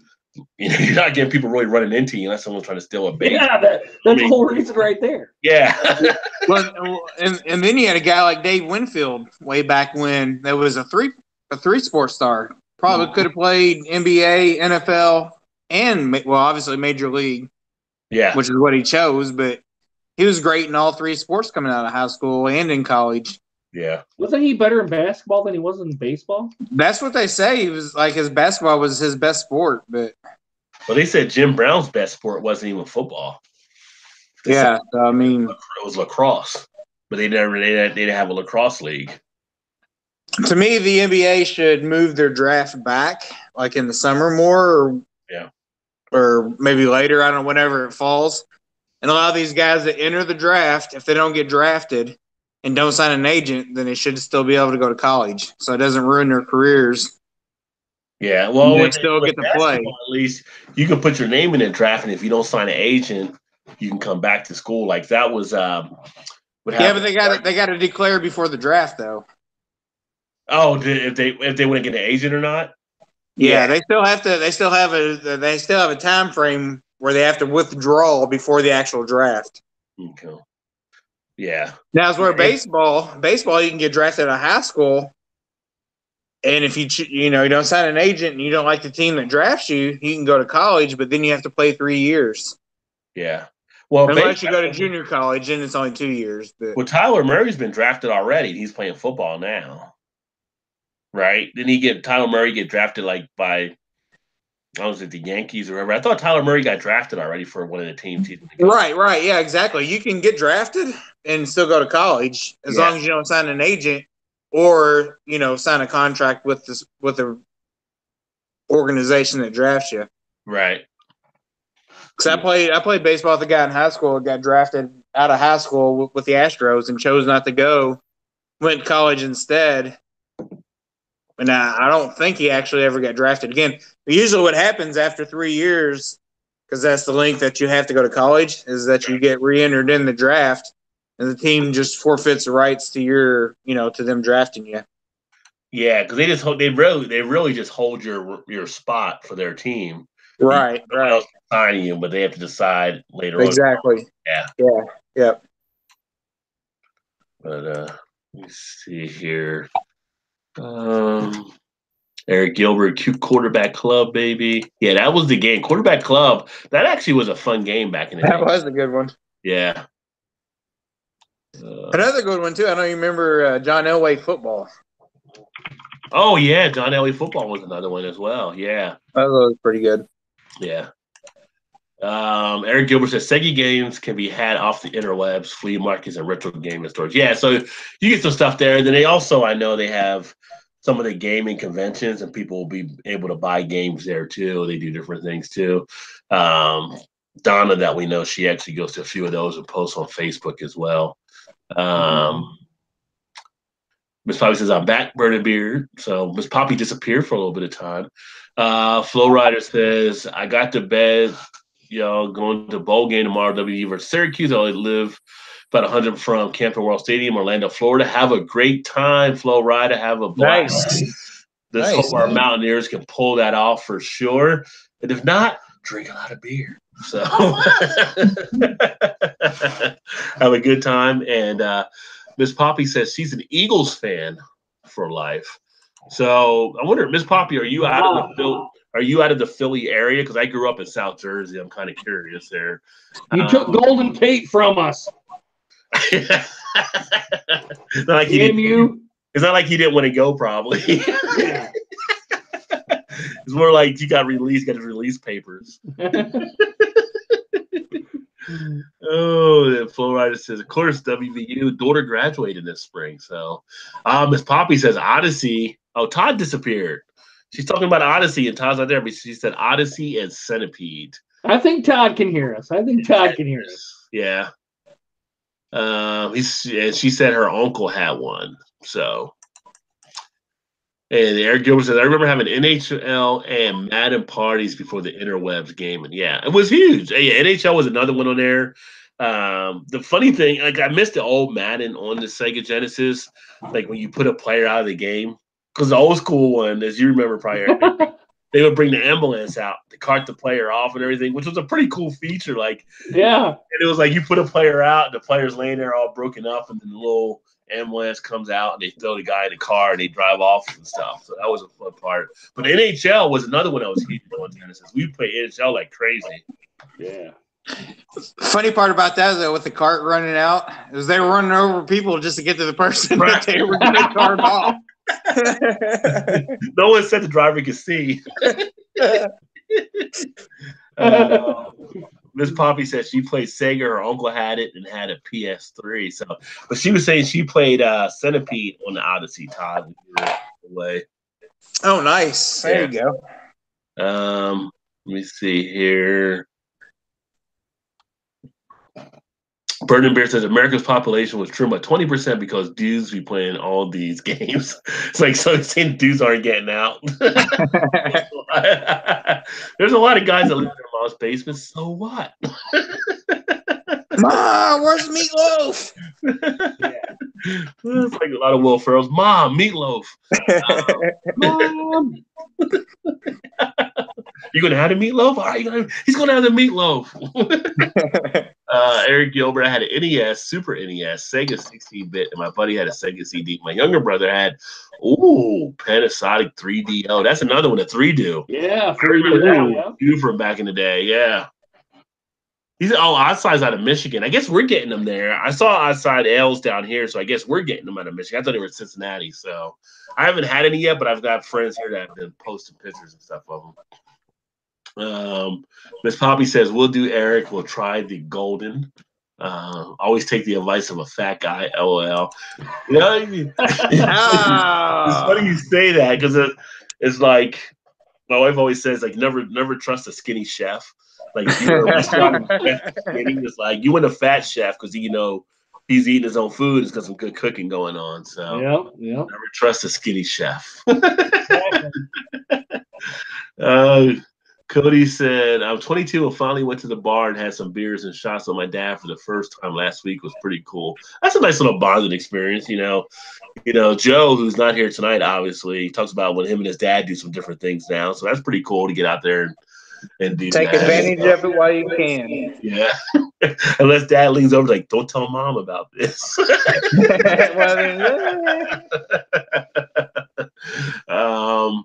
Eric Gilbert says, I may be a Packers fan, and we had a bad season, but we still way better years than the Lions. Go Pack, go baby. So shots fired again on the Lions. Shots fired. Red Beard's in the house. Welcome, Red. Red says, what be going down? What's up, Red Beard's been gaming a lot on his channel. Like, he's into one of the games. I can't remember the name of it, but he's been out there finding all kinds of stuff playing it. Cody says, "How am I liking this beer?" This is a very good beer. If you never had anything, if you see anything from Golden Corollas and you like Belgian ales, it's just an automatic pickup. This is a great Belgian dark. It's their Christmas beer.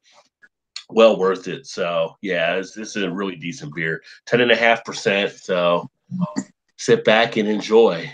Burning Beer gets to expand college football to 8 teams to fit 16 teams, and let's have some fun. I agree. If you're going to have 16 teams, you got to eliminate bowl games. I agree. Well, you should. Bowl games will still be the name of the games you're in. They still get the sponsorship dollars. But there's too many bowl games as there is. Well, you have to eliminate the teams that are 6-6 from going to bowl. Yes. Those teams, you can't go there anymore. No, we're taking every other division in college sports has a bowl game or has a playoff system, except the FBS. Yeah. Well, yeah, okay.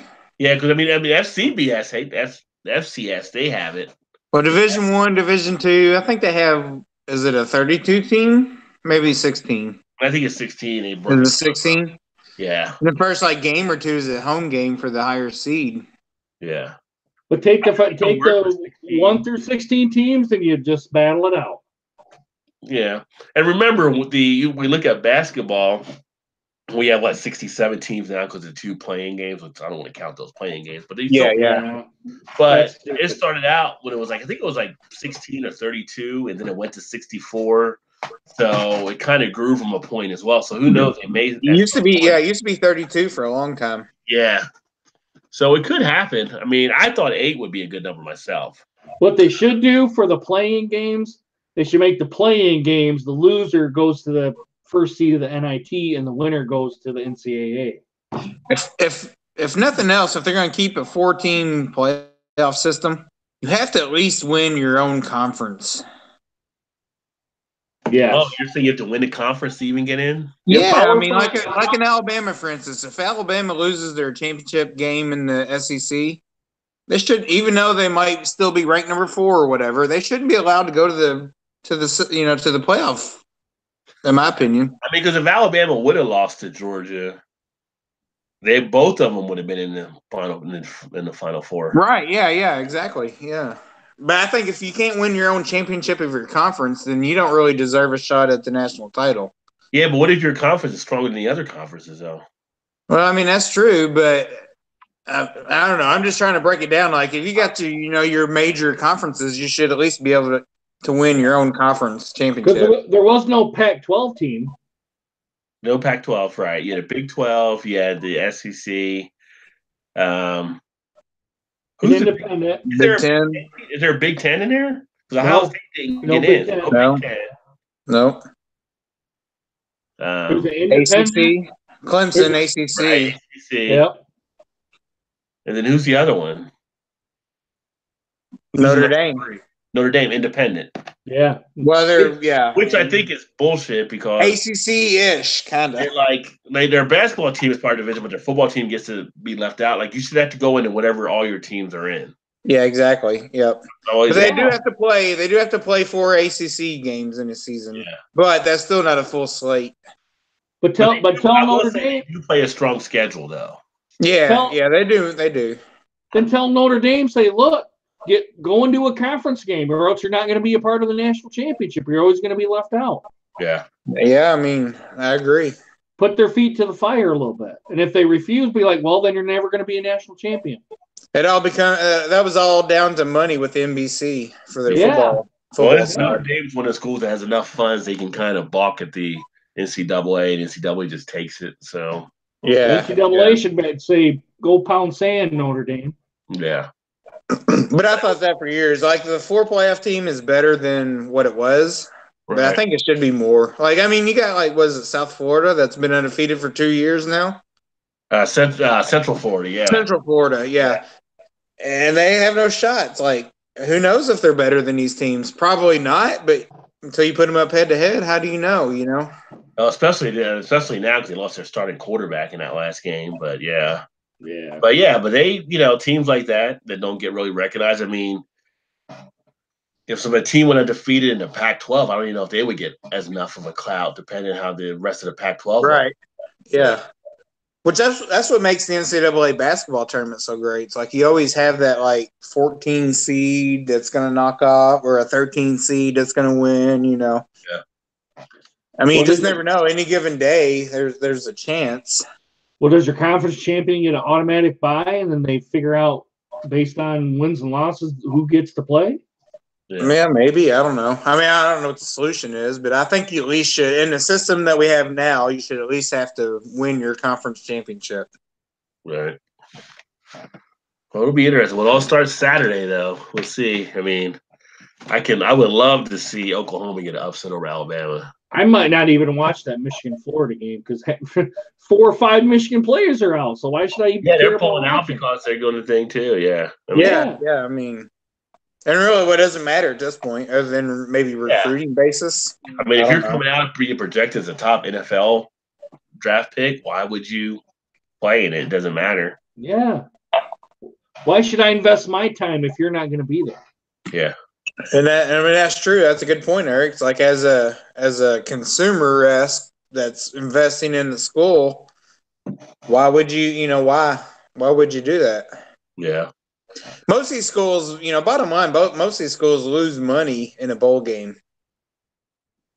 Oh, for sure, especially if no one's watching. They're taking a huge loss. Yeah. Well, especially if they go, especially if they go somewhere, if they're an East Coast team and they're going out west. I mean, actually, how many fans are you going to have that's going to travel? Family, maybe, and that's probably about it. I guess it depends on the school. Like, you look at, like, say, West Virginia, like, Flo Rida is going to the game tomorrow. West Virginia does travel pretty well, so they do get a pretty good following, but you're looking at a thing where West Virginia is kind of like the state pro team because they're like everything in West Virginia is driven by WVU. So they're like the biggest employer and all that kind of stuff. So people are tied into it. But if you're a Western Kentucky, you're not going to travel as well to some of these spots too. Yeah. Right. Unless you're like a family member and you have a son that's playing in a game or something, Yeah. Or you just have enough money where you just want to be like, I'm just going to go, take the week off and go travel, whatever. Well, we had the Boston College game a couple of days ago, right? It got called in the weather. So all those people traveled to the game, and then the game got called. But I will give Boston College props. I don't know if the other school was doing it or not, but Boston College actually gave a full refund back to everybody that attended, came down for the game, and also gave them like a free pass or whatever for one of the other sporting events upcoming that they wanted to go to. So I think the other school did too. Okay. So that was good for them to make amends there. But I mean, not all schools are going to try. And that's why these bowls, when they pick their teams, like it used to be, they would put bids in to get teams because they wanted teams that would actually come and have money and spend money in their cities and all that kind of stuff. Now it's almost like you still have it unless you're one of the ones going to the playoff system, where you're going to basically put a bid out there like, we go to this bowl or this bowl or this bowl. And it's a matter of the closer you are to your school, the better people will travel. Well, I think they've tried to make that more of a regional game. Yeah. As far as what bowl you go to, they try to keep it more regional for that reason. Yeah. Because if you send like an East Coast team out west to play, in California, most of them are probably going to lose money. Hey, USC, come to Michigan and play when it's fucking cold out. See how well you do then. Like how it's supposed to, right? Yeah. Well, nobody else is playing in the Detroit Dome. Why not get a college team? I want a bowl game to be in the big house in freaking December where 2 teams got to come and play in the cold. Well, that's like a few years ago when they announced that the Super Bowl was going to be at the Meadowlands. I was like, that's great. That's like the old school when it used to be outside. Like you think of the Super Bowls and like, as they used to say, the frosty tundra of Lambeau Field, right? And guys are breathing the cold air and all. It's not supposed to be all comfortable experience and all that kind of stuff. I mean, it's football, so I want to see a Super Bowl at the big house or one of the big stadiums. Kind of. I mean, the one in Dallas is big, but that's a dome. But have it outside. Yeah. Well, then you're going to have people seated there, probably a fear of too. Or you could put it right back in the Rose Bowl. Yeah. The Super Bowl back in the Rose Bowl. Yeah. Back in the day. Yeah, that's true too. But let's see here. It's all about the dollar now. Yeah. And Burning Beard had responded to Eric Gilbert saying, "Your Packers misery puts a smile on my face." Foamy Head says, "Now on my Blackberry Crystal Wheat from Shannon Bruin." And Cody says, "Kind of like they're going to school to learn to be a pro athlete." Yeah, they're in school to learn how to be a pro. And let's see here. And Red Beard, stop being a grammar Nazi out there. I'll scroll down again. My thing moves. Let's see here. Eric says, "I have no issue with that. We made teams and fans in the black and blue miserable for 10 years. We will be back next year at Burning Beard." And Burning Beard said, "Discount double check this." You guys remember those commercials, Aaron Rodgers with the double check? Discount double check. Yeah. So he said that to Eric Gilbert about his comment. That's pretty funny. Burning Beer says, "I heard Winfield could skate like a mofo. Fudge, I killed another chat. Red Beard called him a murderer." Eric said, "Red, no beard, LOL." And Eric Gilbert, last two were transaction seasons, new coaches, systems, and high picks. Eric Gilbert says, "Quarterback club kicked Aikman off the 16-bit. Red Beard said, "Hey, Eric, almost beard." And cheers, baby beard from Eric Gilbert. Red Beard said, "I'm going to train the upcoming follicles to attack you once they're long enough." That's another one, Eric Gilbert. Eric Gilbert's got the good stuff going on. He says, "I always wanted that Turbo Graphics, but never got one yet." I forgot about Turbo Graphics. That was another system, too. I forgot about Turbo Graphics. Yeah. And Miss Poppy said, "It's 11-12, beer tally, 11-13. Todd and Eric, Todd and Eric, how are you? How are your beers? Pretty good, question mark. He's asking how the beers are you're enjoying. I enjoyed that Imperial Oyster Stout for sure. Yeah. Yeah, good. Yeah, they were good. I actually moved on to one that you sent, Rod. Dark Horse. I think you sent this one. The 4 Smoked Stout. Did I send that one? No, I thought you sent that one to me. I may have. Either me or Eric, because Eric's there with them too, but I may have picked it up there. It must have been Rod, because I don't remember a 4 Stout time. Yeah. Yeah, I think you sent that one, Rod. It's actually pretty good. Yeah, cool. Dark Horse does some pretty good stuff, so. Yeah, I like them. So Miss Poppy says 11:15 beer tally. She wants to know how many beers we're drinking. I'm just drinking the one. It's the Golden Corollas. Yeah, I'm done with the beers, Miss Poppy. Yeah. I'm done. I've had 3. Still going. Todd's still rolling. Todd's gonna get the earliest of all of us, I think, too. You got to work tomorrow? Oh yeah, hell yeah! I got to work tomorrow and Monday. Now, could I have another beer? Yes, but I won't. Oh, I could easily have another beer, but sissies. Also this weekend. Well, I don't want to get like the last time where I was like, that was the best PSA ever that night. I am doing my third one, and that's probably gonna be it. So, Cody says about to finish up his odd-size Citra and move on to Strawberry Blonde Ale from Arbor. And Red Beard says he's on to his second Omnipolo Prodromus. Omnipolo does some pretty good beers too. Yeah, they do some really good beers. Yeah, he says drunk, LOL. And Eric replied to Cody, yeah, he's done, like the oyster.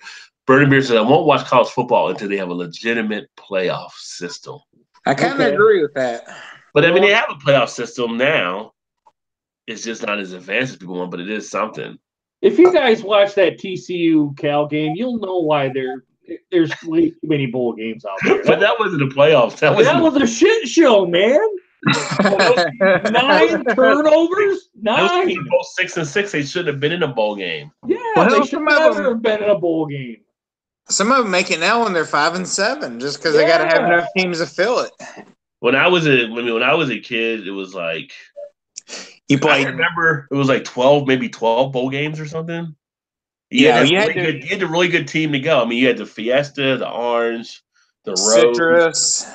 No, even then you didn't have that back in the day. Was it not? Orange. Yeah. Orange. Peach Bowl. Was it Peach Bowl? Peach Bowl. You Rose had Bowl, Rose Bowl. You had Sugar. Bowl. Sugar Bowl, yeah. I mean, back in the day, like the Independence Bowl was a shitty bowl, and that Yeah, was the exactly. lowest level Yeah. one. You had the Cotton Bowl. Well, back then you only played 11 games, so you had to be 6-5 to make a bowl game. You had to have a winning record. No. Back then, to get in a bowl game, because there were so few, you'd be like 8-3 or 9-2. Well, yeah. But I mean, later on, you had to at least still had to have a 6-5 record. We had the Gator Bowl back then. That was one of the popular ones. But those were kind of like the B bowls. Like the A bowls were Sugar, Fiesta, Rose. Cotton was like the A- type bowl. Orange Bowl was the A bowl. But you either played on New Year's Day or you didn't play in a true bowl game. Right. But even those B bowls were still pretty good games. No, they were still pretty good because you still have some pretty good games at some of those. But it was just, it's like when you look at the teams, right? Like in the league, and I look at like say the NFL or the NBA or even Major League Baseball, they expand all these other teams and it waters down the product. You had the NBA, you had like 24 teams or whatever. It was a lot better competitive game. The top athletes were making it. You had the NFL, and it was like 26 to 24 teams. You had better players. You didn't have any other weak type stuff happening. And it made the game almost worse because now you're getting guys in there that really probably shouldn't be to that caliber.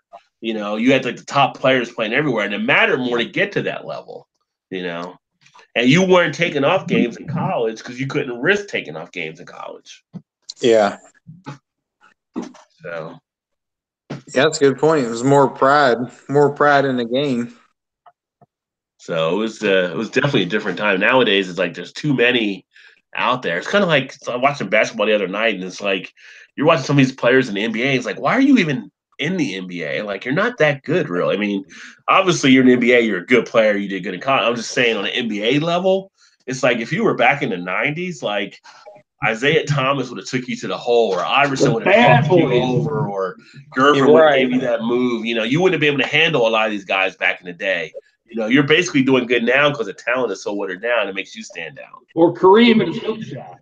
Yeah. It's like big man would step out and take those kind of things. You know, it was just a different type thing. And it's like nowadays, it's like people say, well, they don't play this or that anymore. It was a different type game, I guess, but. Times have changed. You know, and it was like I put that video on Facebook when a foul was a foul. You know, people when they foul you, they fouled you. Like the bad boys, they were rough. You know, Bill Laimbeer, you knew you got fouled when it was Bill Laimbeer. The old Celtics, you know, they would do stuff with Parrish and McCall. The Lakers would do stuff as well. Yeah. It was just a different type thing. It's like, you know, it was a different game, I guess. You know, I missed some of the old school stuff, but now. Some of the stuff they did back then, players would get ejected nowadays or get fined. Definitely got ejected. Yeah. It's more of a finesse game now than it was. Yeah. Well, I remember they interviewed Deacon Jones one time about, you know, if he could play with some of the NFL, how it is now. He said you couldn't afford me on your team. He said, I'd be fine like crazy. And I couldn't play in the NFL. It's like Deacon Jones came up with the head slap, right? So when the ball got slapped, he would slap the other player's helmet so their ears would ring. You can't do that in the NFL now. Yeah. You know, you can't disorient players like so. It's kind of a different type game, I guess. So, but whether it's football, basketball, or baseball, I think it's just all of them have been watered down to what it used to be. I mean, even in hockey, you don't see a lot of hits now that you saw back in the '80s. You know. Yeah. The Flyers had the Legion of Doom there, and they would just like dropping people, you know. No more hip checks anymore. Yes, all the sports are becoming softer. So, they're becoming soft. Becoming soft. Let's see here. Eric said, Redbeard, try game and LL. Burning Beer says the Lions couldn't beat Michigan in the big house. LL. He's all over you about Michigan and ripping the Lions. Well, wait a minute. They probably couldn't now because Bush is gone and Gary's gone and all that. It'd probably be a draw. It might be a draw, yeah. Burning Beer said Cotton Bowl. Yeah, Cotton Bowl was one of the old school ones. Eric Gilbert said, "Working is for suckers. 5 days left of my Christmas vacation, sons." Nobody likes a brag. Yeah, nobody likes a bragger. Red Beard says, "I'm off until March, bitch." March. And Red Beard kind of reminds me of like Tommy or Martin. Like, do you even have a job? I was gonna say it is the same thing as being unemployed. What is that? You don't have a job. You like Tommy. March? What the hell, man? March? That's called being laid off. It's Friday. Ain't got no job. What about to hold my hair bowl? So, dude, we're playing tomorrow in the Camping World Bowl. I have no idea what that even is supposed to mean. I've never heard of Camping World, know nothing about it, but it's just one humongous big camping store. Yeah. Like a Cabela's or Bass Pro Shop is what it is. It's like where Canteen Boy learned to trade.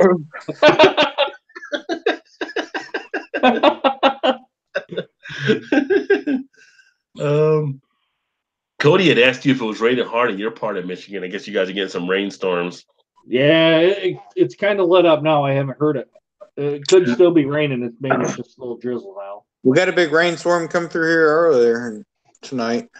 Yeah, we've had some rain here. We've got like some winds, but we're like 40 or 50 miles per hour tomorrow. They're saying. Yeah. We got that here earlier tonight. Yeah. Better get your generator ready, Ron. Yeah, I better not go out. I had to go to the office and work if my stuff went out tomorrow. That would suck. Are you working from home tomorrow again? Yeah. I had one of my colleagues ask me today, like, I thought you were going to come in today. I'm like, nah. But like, yeah. Yeah, Cody said it was raining hard where he was at. Red Beer says raining in northern Ontario. Going to be so much icy tomorrow. I guess because it's probably pretty cold where Red Beer's at too up there in North Bay. Let me see here. Okay, the weather has been strange this December. Yeah, we're going to actually be 60 possibly by Saturday. Yeah, so I was going to say it's supposed to be 60s here. It's supposed to rain. If it wasn't raining, I'd be like, that'd be a great day to try to sneak some golf in. It's supposed to be low 50s here, Todd. Yeah. How did he block the extra point? You never see that happening. Interesting. My God, it's blocked! It's blocked! Red Beard said, Mother Nature is going quite bipolar. Is that Purdue and no, this is Baylor and Vanderbilt. 2 6-6 teams. Oh, okay. Yeah. Did Purdue already play? I didn't see Purdue play yet. Or did they play later, Todd? Yeah, I don't think they played yet. Let me see. Yeah, tomorrow might be the biggest over and under in a game between West Virginia and Syracuse. Did Indiana make it, Todd? Say again, Eric. Did Indiana make it? No, they finished 5-7. They had to beat Purdue in the last game again, and they lost. So. Cody asked Eric Gilbert if he was near the Great Lakes. Great Lakes, Toronto. Let me see here. Red Bear says, my job is seasonal. Once it gets super cold, we shut down for the winter. Birdie Bear says, I'm a contractor. I work when I want, son. And then Gilbert said, North Shore of Lake Ontario at Cody.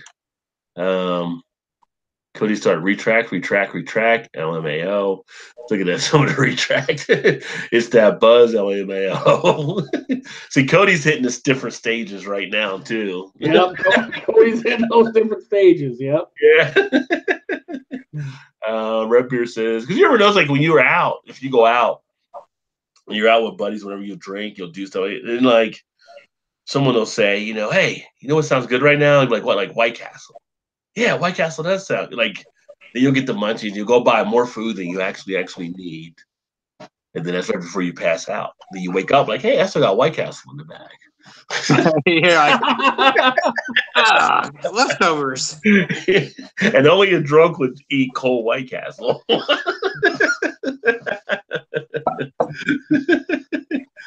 Oh, let's see here. So true. But Cody said, my job's like 24/7, 365. A bit stressful, but I love the hospital. Love it being on here. Helps me unwind after working in ICU so much. Yeah. Hey, well, I'll tell you this, Cody. Appreciate, you definitely doing the hospital workers are some of the unsung employees that we have out there in the labor force. Them and teachers, all the stuff they got to deal with and work through and help people and stuff. So much props to you for being a hospital worker.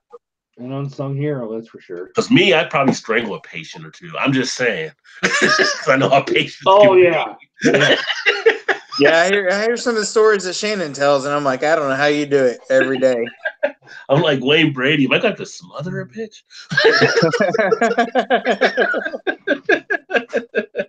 You mother trucker! Oh! No, but definitely appreciate it too. So, which that's one thing I never really had to have ever really much of a hospital stay, except when I was a kid. I got a concussion falling off of like the monkey bars as a kid. I was in the hospital for like a week, but outside of that, I've never had to really stay in the hospital as an adult or whatever. So my wife has, and they, take good care of when she was in there and stuff. My mom has before, but me, I've been pretty fortunate. In fact, I've not I've either. ever had was like an operation, like an elbow surgery, and it was outpatient. So, and I know I'd be a terrible patient too. Yeah, the only time I had to stay in the hospital was when my daughter was born, and she had to stay an extra week. So we got to shack up in one of the spare rooms for the week. Oh, that was good. Yeah. So that's the only time I've ever been. I've never actually been a patient in the hospital for an overnight stay anyway. Yeah. Well, I was watching Rocky 2 the other day. It was kind of interesting. People forget. Like, I remember how it used to be, like, as a kid. But it used to be you couldn't stay at the hospital. Like, you'd have patient hours, and when patient hours were over, you had to go home and come back next day. And it was like, that's right. Yeah. Like Rocky 2, like, when Adrian was in a coma, and they told him he had to leave or whatever. And it's like, you almost forget, like, back in the day, like, you weren't allowed to stay. You had to. Yeah, it was like 8:00, go home. Yeah. It was like, but. Come back. Yeah. And now it's like you can just stay whenever. It doesn't matter. Yeah. And then Cody has said, my grandma got me an ornament for Christmas that says "Hero in Scrubs." It kind of puts it in perspective how much an impact my job does have. Yeah, definitely agree. That is really good. For sure. Also for her. And, I don't know, Cody says something else, message retracted, whatever he said. Burning Beer was like, chill, bro. So apparently Burning Beer is not as drunk as what Cody is. But then Cody says, I'm good, LMAO. Hey, if Cody's unwinding after a long day, that works. So it's a must. Yeah. But yeah. You need another beer. I ain't got to work tomorrow.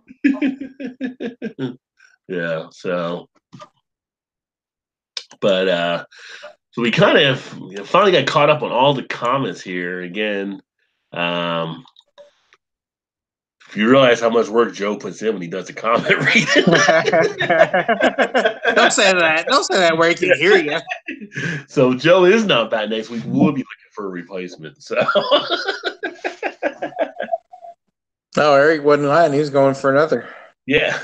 But speaking of next week we'll have the Beer Flowy show for everybody that watched. And if you didn't see it last year, we did the first Beer Flowies because we do the Beer Flow show. So we have awards that we do like Beer Flowies on some of the Cody says we'll get you behind in the comments, LMAO.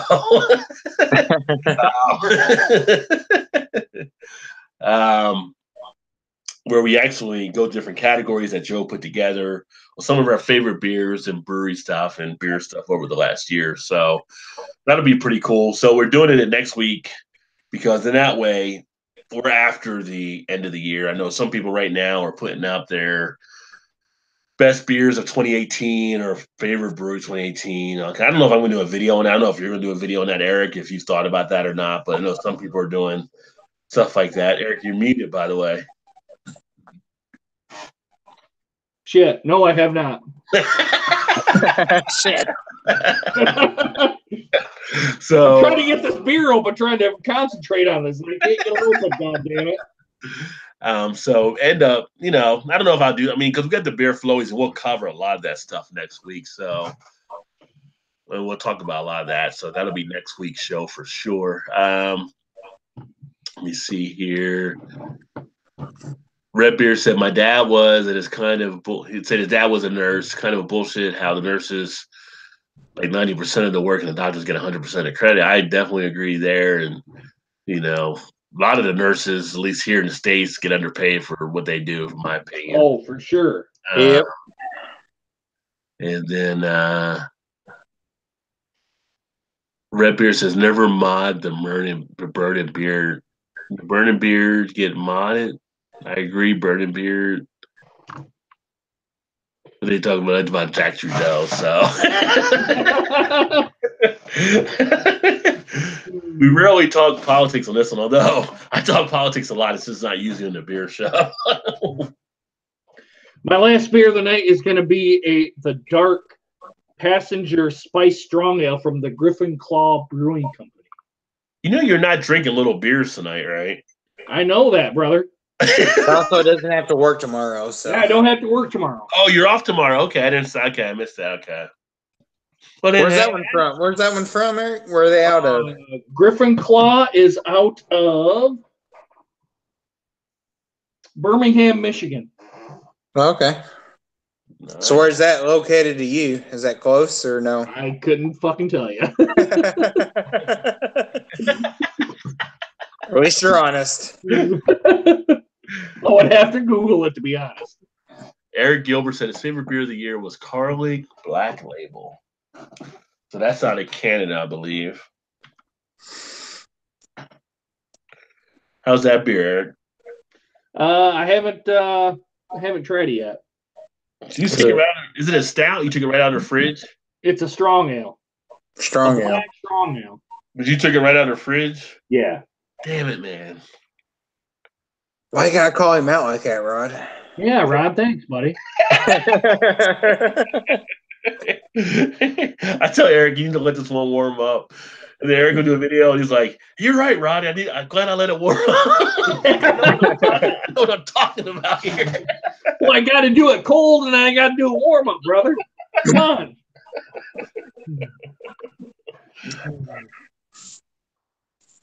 Yeah, it's funny. I got like a bunch of stouts in my fridge, and I go in there. I'm like, "Do I want a stout?" It's like 10:30 at night. It's like, all these damn things are coffee stout. Is it going to keep me up if I drink one now?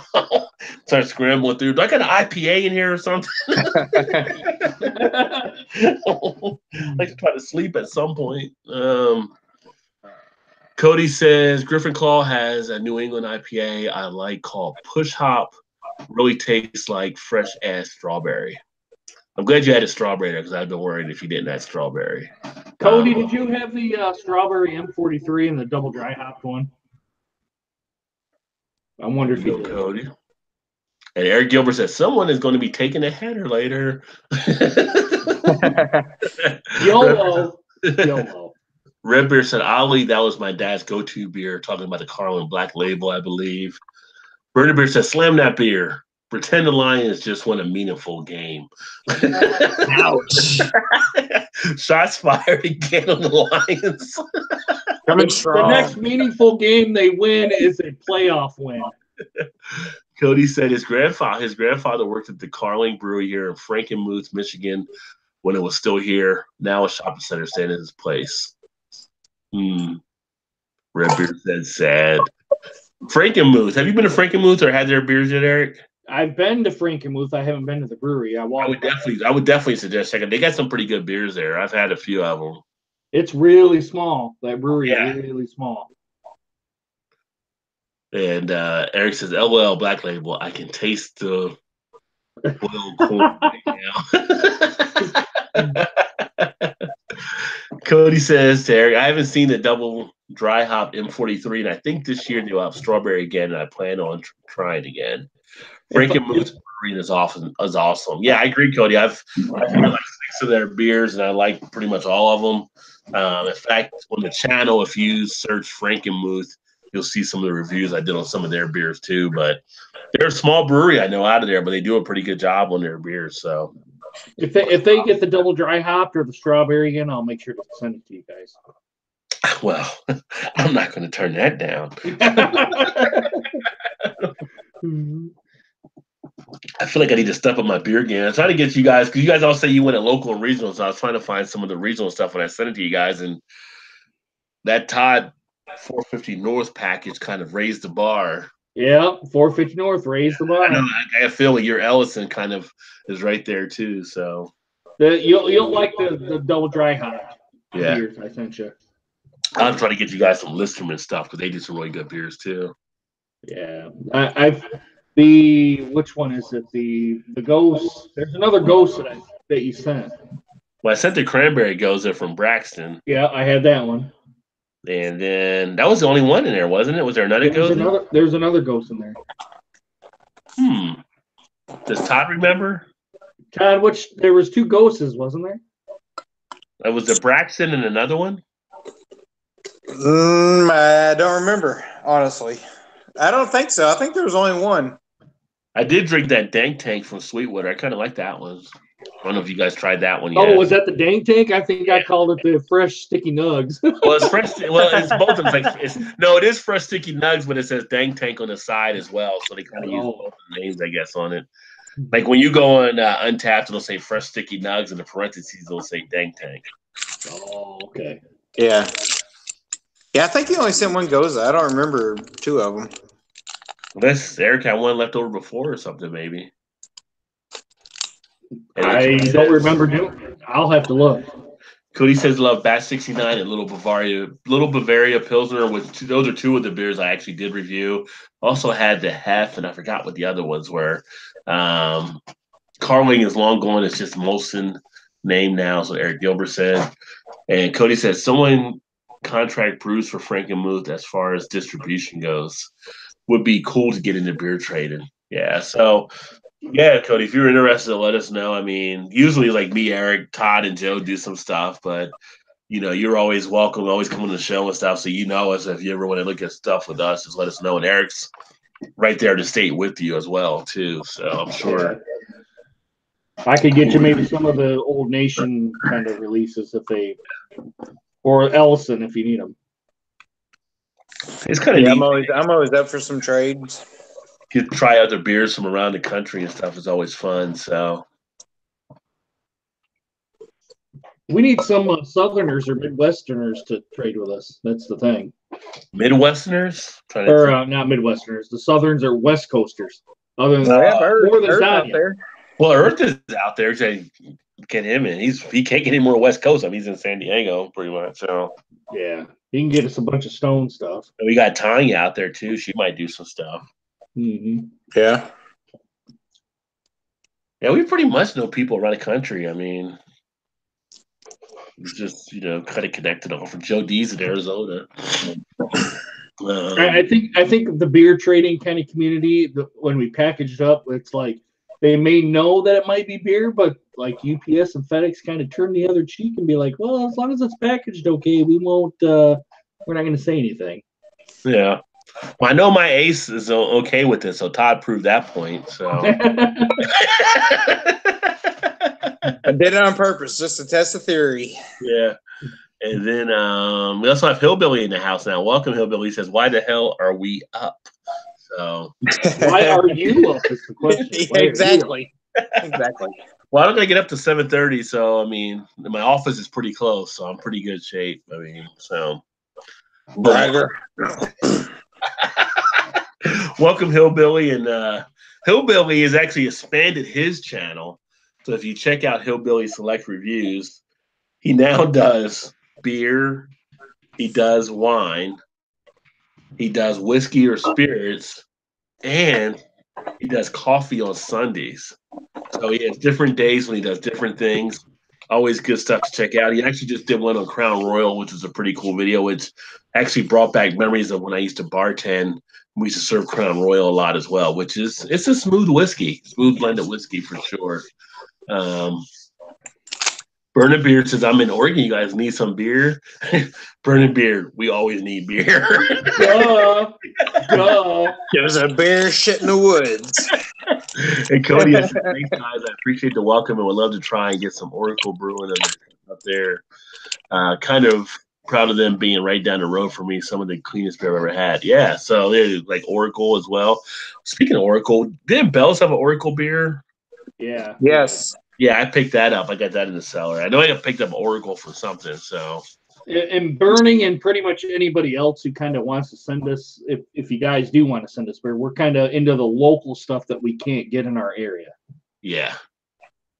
Yeah, so like the local stuff is kind of the thing. And for me, I have about 60 different breweries in the area. So any of the stuff around here we can get to you. And, usually when I send stuff to Todd, it's a little more difficult. Todd can kind of get some of the stuff out of here too. So it's kind of like, what has Todd not probably had, right? So, which I was going to send you guys that pumpkin one from Braxton, but I'm like, I feel like it's been on the shelves too long now. Even though Joe wants me to send it anyway, I'm like, it's been out there probably since September. I mean, Yeah, just send it anyway.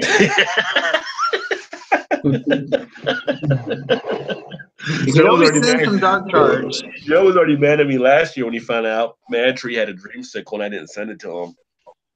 He was like, they had dreamsicle and you didn't. I'm like, oh yeah, I forgot. He's like, if they come out with this next year, I need this. So, which I'll get the dreamsicle to you. You guys, have you had dreamsicle, Todd? I don't think so. And Eric, do you have Have you seen dreamsicle before? I've seen it, but I didn't buy it. Okay, so it's like a dreamsicle. I mean, although I would say it's not to the level of like how 450 North does slushies, but it does have a dreamsicle quality about it for sure. No, we probably got it, but I've never had it. Yeah. Let me see here. The shoes would love to try some from Oregon. Burning Beer says it will be for my local Block 15 brewery, which is always cool as well. Local stuff always is the best. Yeah, local is always the best. Cody says my dad and his friends were shocked to see me taking shots of Jack Daniels, LMAO. So, you and Jack became friends at the bar. All right. Well, he's only 22, right? Yeah. Well, here's the thing. Cody, as you're learning this stuff, you can hang out with Jack and Jim, but if Jose comes knocking, do not open that door. No, wait. Hold on. Run as fast as you can. Hold on. Order of 4 horsemen. No, don't listen to Eric. Don't order of 4 horsemen, brother. If Jose knocks on the door, say, sorry, there's no vacancy, we're full. Because once Jose gets into the party, it becomes a mess. Yeah, all kinds of weird shit happens in. There you go. And then, let me see here. And then Eric says you can get to shoots in Ontario. And well, Hillbilly saying Cody Stark, damn well. Yeah, so Hillbilly, Cody's actually went out with his dad like the first time ever. So they actually went to the bar together, had some time hanging out and stuff. He's 22 now, so they had a good time. So, yeah, I guess for any dad to see their son take their first or initial shots with them, not saying it was Cody's first time doing shots, but doing it with his dad. I mean, yeah, it might have been a little surprise. And then he said he was surprised his dad was doing Jaeger bombs, LMAO, but it's like, don't sleep on dad. Dad's probably old school. Dad knows That's Jaeger. right. Sake bombs, Irish car bombs. So, I mean, we're pulling out the old school shit. Which, if you go to Ireland, do not call it an Irish car bomb. They do not like that over there. One of my friends told me that went to Ireland. He did that at a bar, and they're like, IRA type stuff. It's not a good thing to say. So, Hillbilly said, what about Johnny Walker? We're talking Johnny Walker, red or black? And then Eric said, we'll do Burning. And yes, it's an address. So Burning Beer gave us his address there. And Cody said Jose came knocking and chips became illegal to eat outside.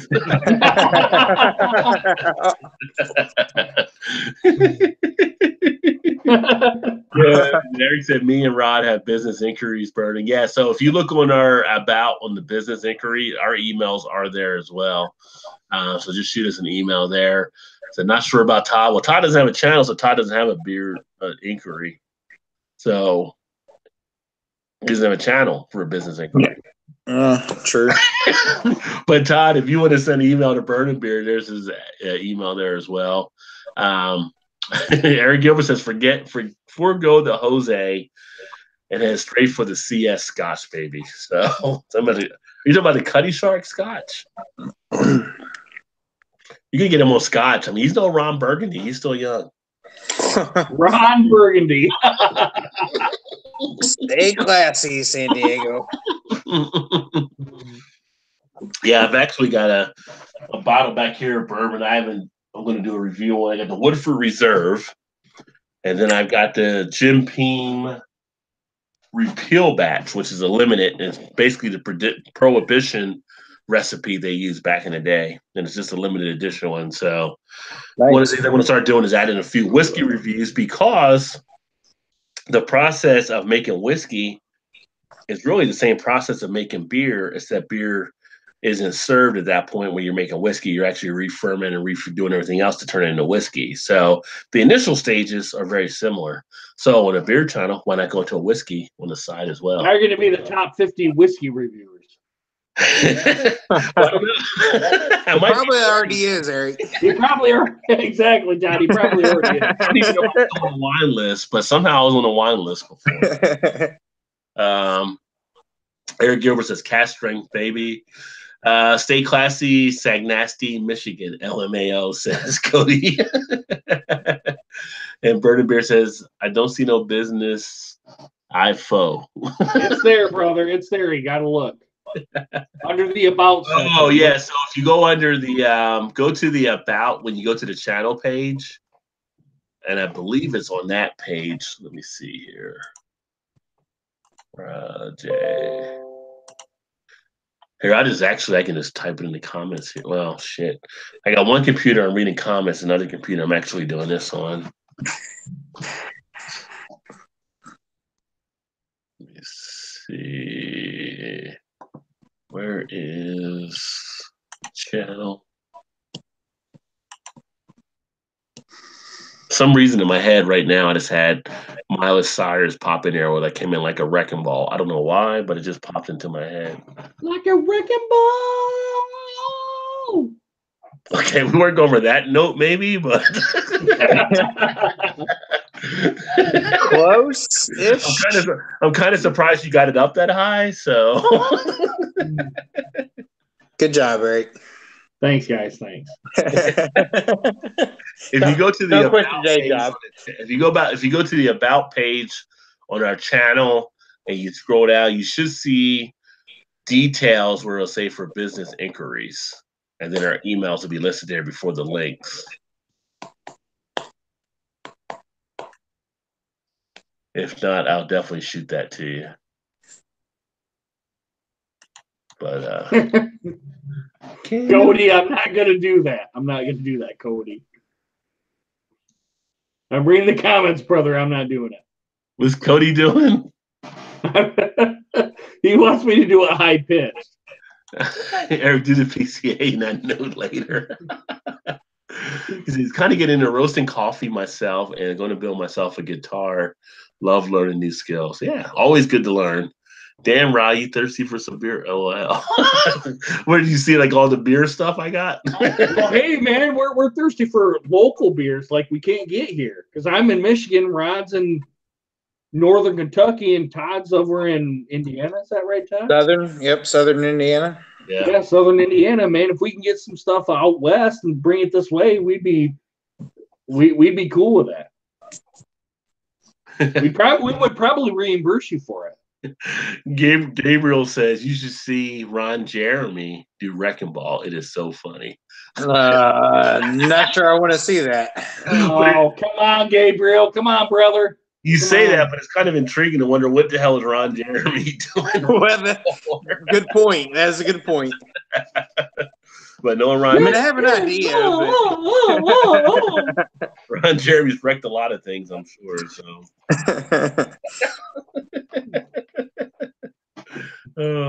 Never thought we mentioned Ron Jeremy on the show. Yeah, it was always a first. And he's actually drinking a 12-ounce bottle of Tecate right now. Nice. Yeah. Yeah. So. But I think, we've been going for a while. It's like actually midnight now. So Really? Man, the last time I looked, it was 11:15. yeah. I talked about the stages earlier, and it's kind of like I'm almost getting to that munchy stage, so we probably should shut it down. Time flies when you're having fun. I'll end up snacking tonight before I go to bed and wake up fatter. Although the weight's been down, I've been actually doing well. I drink like a beer here and there, but it's funny, like someone asked about how we drink, and it might have been Miss Poppy earlier, not this week, but last week. It's like, we actually don't drink as much as beer reviewers as people actually think. I think people think we drink a lot when we're doing this stuff, but there's days we don't have a drink, and when we do drink, it might be like just one beer that day. It's just like when we do shows like this, you might see us drink 1, 2, or a few beers, but most of the time we don't drink as much as people think we drink. No. Tonight's first drink I've had all week, actually. Yeah. But Gabriel said it's 10 o'clock where he's at because he's out in Phoenix, Arizona. So really? I thought it was like more like 9. Well, it's 12 there. Yeah, 2 hours behind, I think, right? 2 hours, yeah. Is that? Well, some of Arizona doesn't do the daylight savings time as well. So that's right. Part of Arizona you're in, you may not flip it as well. Yeah, that's right. You're right. Yeah. Gabriel says it's a parody of the video. So, yeah, Cody even said he cut back some of himself as well on some of the beer. But we didn't really talk about too much for trends for 2019, but that's okay because we talked with all the great comments we had today. So love the involvement of everybody. Got a chance to talk about other things, and the other stuff we can cover like next week when we do kind of the Flow Awards and stuff like that as well. But yeah. I love having people involved and being a part of it. So it's all about having fun there. And, if there's other stuff that you guys are drinking that you ever, are curious about for different beers, always feel free to comment to let us know, if there's certain beers you want to see us try or whatever. And I know we get crazy and get like some beers, is a crap beer, don't ask us to try because we're probably not going to try a crap beer. But, but if there's other beers out there that you think might be good beers, take a look at. Well, I'll try malt liquors. You will try malt liquors. Yeah, we should. I think at some point we do another malt liquor show too. I thought I was going to restart Malt Liquor Mondays, and you see how that went. Well, you got to be able to find enough malt liquors is what I think you run into as well. Yeah. Right. So it's a matter of finding enough so you're not having to revisit stuff, I guess. But yeah. Like the high gravity Old English, I would love to try that, which I can't get here. Yeah, Gabriel says it's mountain time a bit, but they don't do saving time where he's at, so that's why it's 2 hours. But people want to see Todd finish a can of Four Loko. Finish one. Do they really, Ron? Do they really? I had people ask about Four Loko. I'm like, Todd quit on it last time. Like, he did. He quit. I don't blame you, Todd. I did quit. That thing burnt my stomach so bad, I don't even know if I could eat anything after the next day. I was hurt. I don't blame you, brother. I don't blame you. That was bad. I'll choose more wisely next time we do a malt liquor show. And Eric says Guza Sons, and I actually do have some of those. Eric as well. Eric Gilbert. I think I just did some reviews on those, but I might have some more in the cellar as well. So, Bernard says the Lion fan is required to drink malt liquor. Well, I do have the Malt Liquor Monday show, which I haven't done in some time because I've been off all December. Do you get like all the Schlitz bowls and stuff where you're at, like Red Bull, Blue? I got to go over to Detroit to get them. Okay. And that's like a 90-mile drive. Yeah, go over and see Les at Hardcore Pong. Yep. Les, hook me up, buddy. That show's not even on anymore, I don't think. I think they ran into something that happened that I'm sure they did. Cody wrote malt liquor Monday fools. He wrote the slang the way he wrote it. Hey, it must have caught on because people are saying it, all right? It must have caught on. It's a catchphrase now. You get that baby trademarked. That's right. Do another edition of Malt Liquor Monday, fools.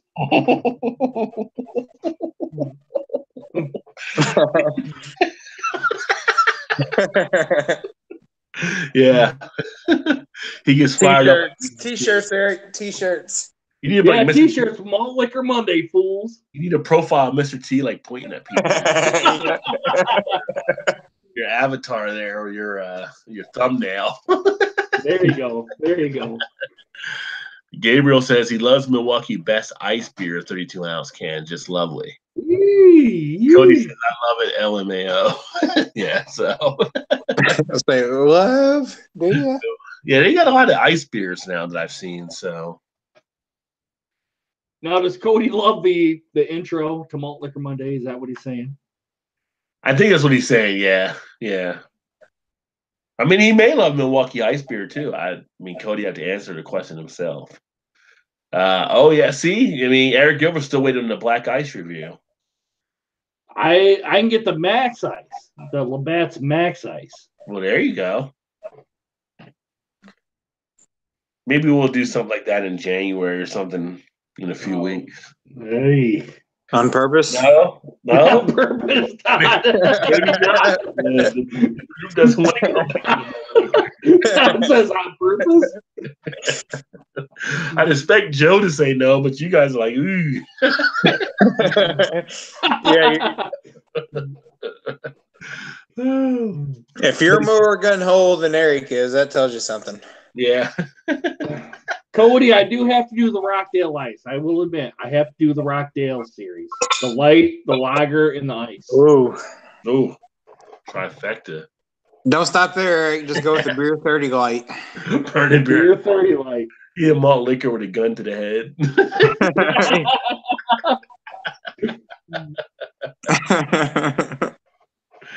It's all about giving the people what they want, you know. You know that the malt liquor series has been my best series, other than the challenges like the Coors Light versus Keystone Light. I continuously get people clicking on that. Yeah. It's one of my highest rated videos ever. But you don't have the usually required ski mask though when you do it either. I don't. I do not. I don't. I just required ski mask. And the views go like 100, 200, 300 views or better.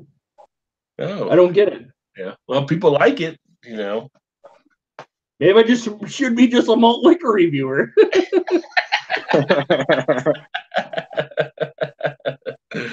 Hey, it's about enjoying what you drink, what you like, and enjoying Drink it. what you like. Yes, drink what you like. I can go from malt liquors to Bourbon County style, baby. It doesn't happen a lot. No. You're definitely unique there. I am probably one of the few that can do malt liquor reviews and go be a Bourbon County style or better reviewer. Yeah. And anything in between. You should do it head to head, Eric. Mickey's versus Bourbon County. You know, when we went to dinner Tuesday night, I actually had old school throwback Boilermaker. So I had the Little King's Cream Ale with Bullet Bourbon. And it was actually really good. It was pretty smooth. Wow. Oh. No, Cody asked if we saw Ron Thoreau do the Camp Silver LAMO. No, I haven't seen that video. But I know he had done the Camp Silver one. Oh, the Camo Silver. Yeah, I've seen that one. Now, I like I think it was the black better than the silver, but you got to have that really ice cold because as it warms up, you get that apple cider taste, and that's when it goes to hell. Yeah. Yeah, Burning Beer retracted. He was going to send me beer, but now he's retracting it. So come on, Burning. Come on, buddy. No take backs. Yeah, no takebacks. It was out there.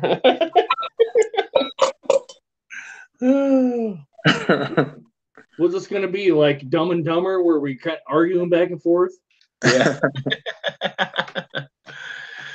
Well, I think at this point we'll go ahead and because we're approaching the 3 hour. Well, would have been the 3 hour mark. We had to screw up at the beginning than I did, but we're getting close. But we're getting close. Eric, I'll turn it over to you before we shut it down. All right, guys, if you had too much to drink, please get a designated driver. Guys, it's stupid to drive home drunk, and if you do, you're going to get pulled over by the cops. They're going to make you do the stupid ass sobriety test. Then you get a free ride to jail. Then you have court fees and then possible prison time.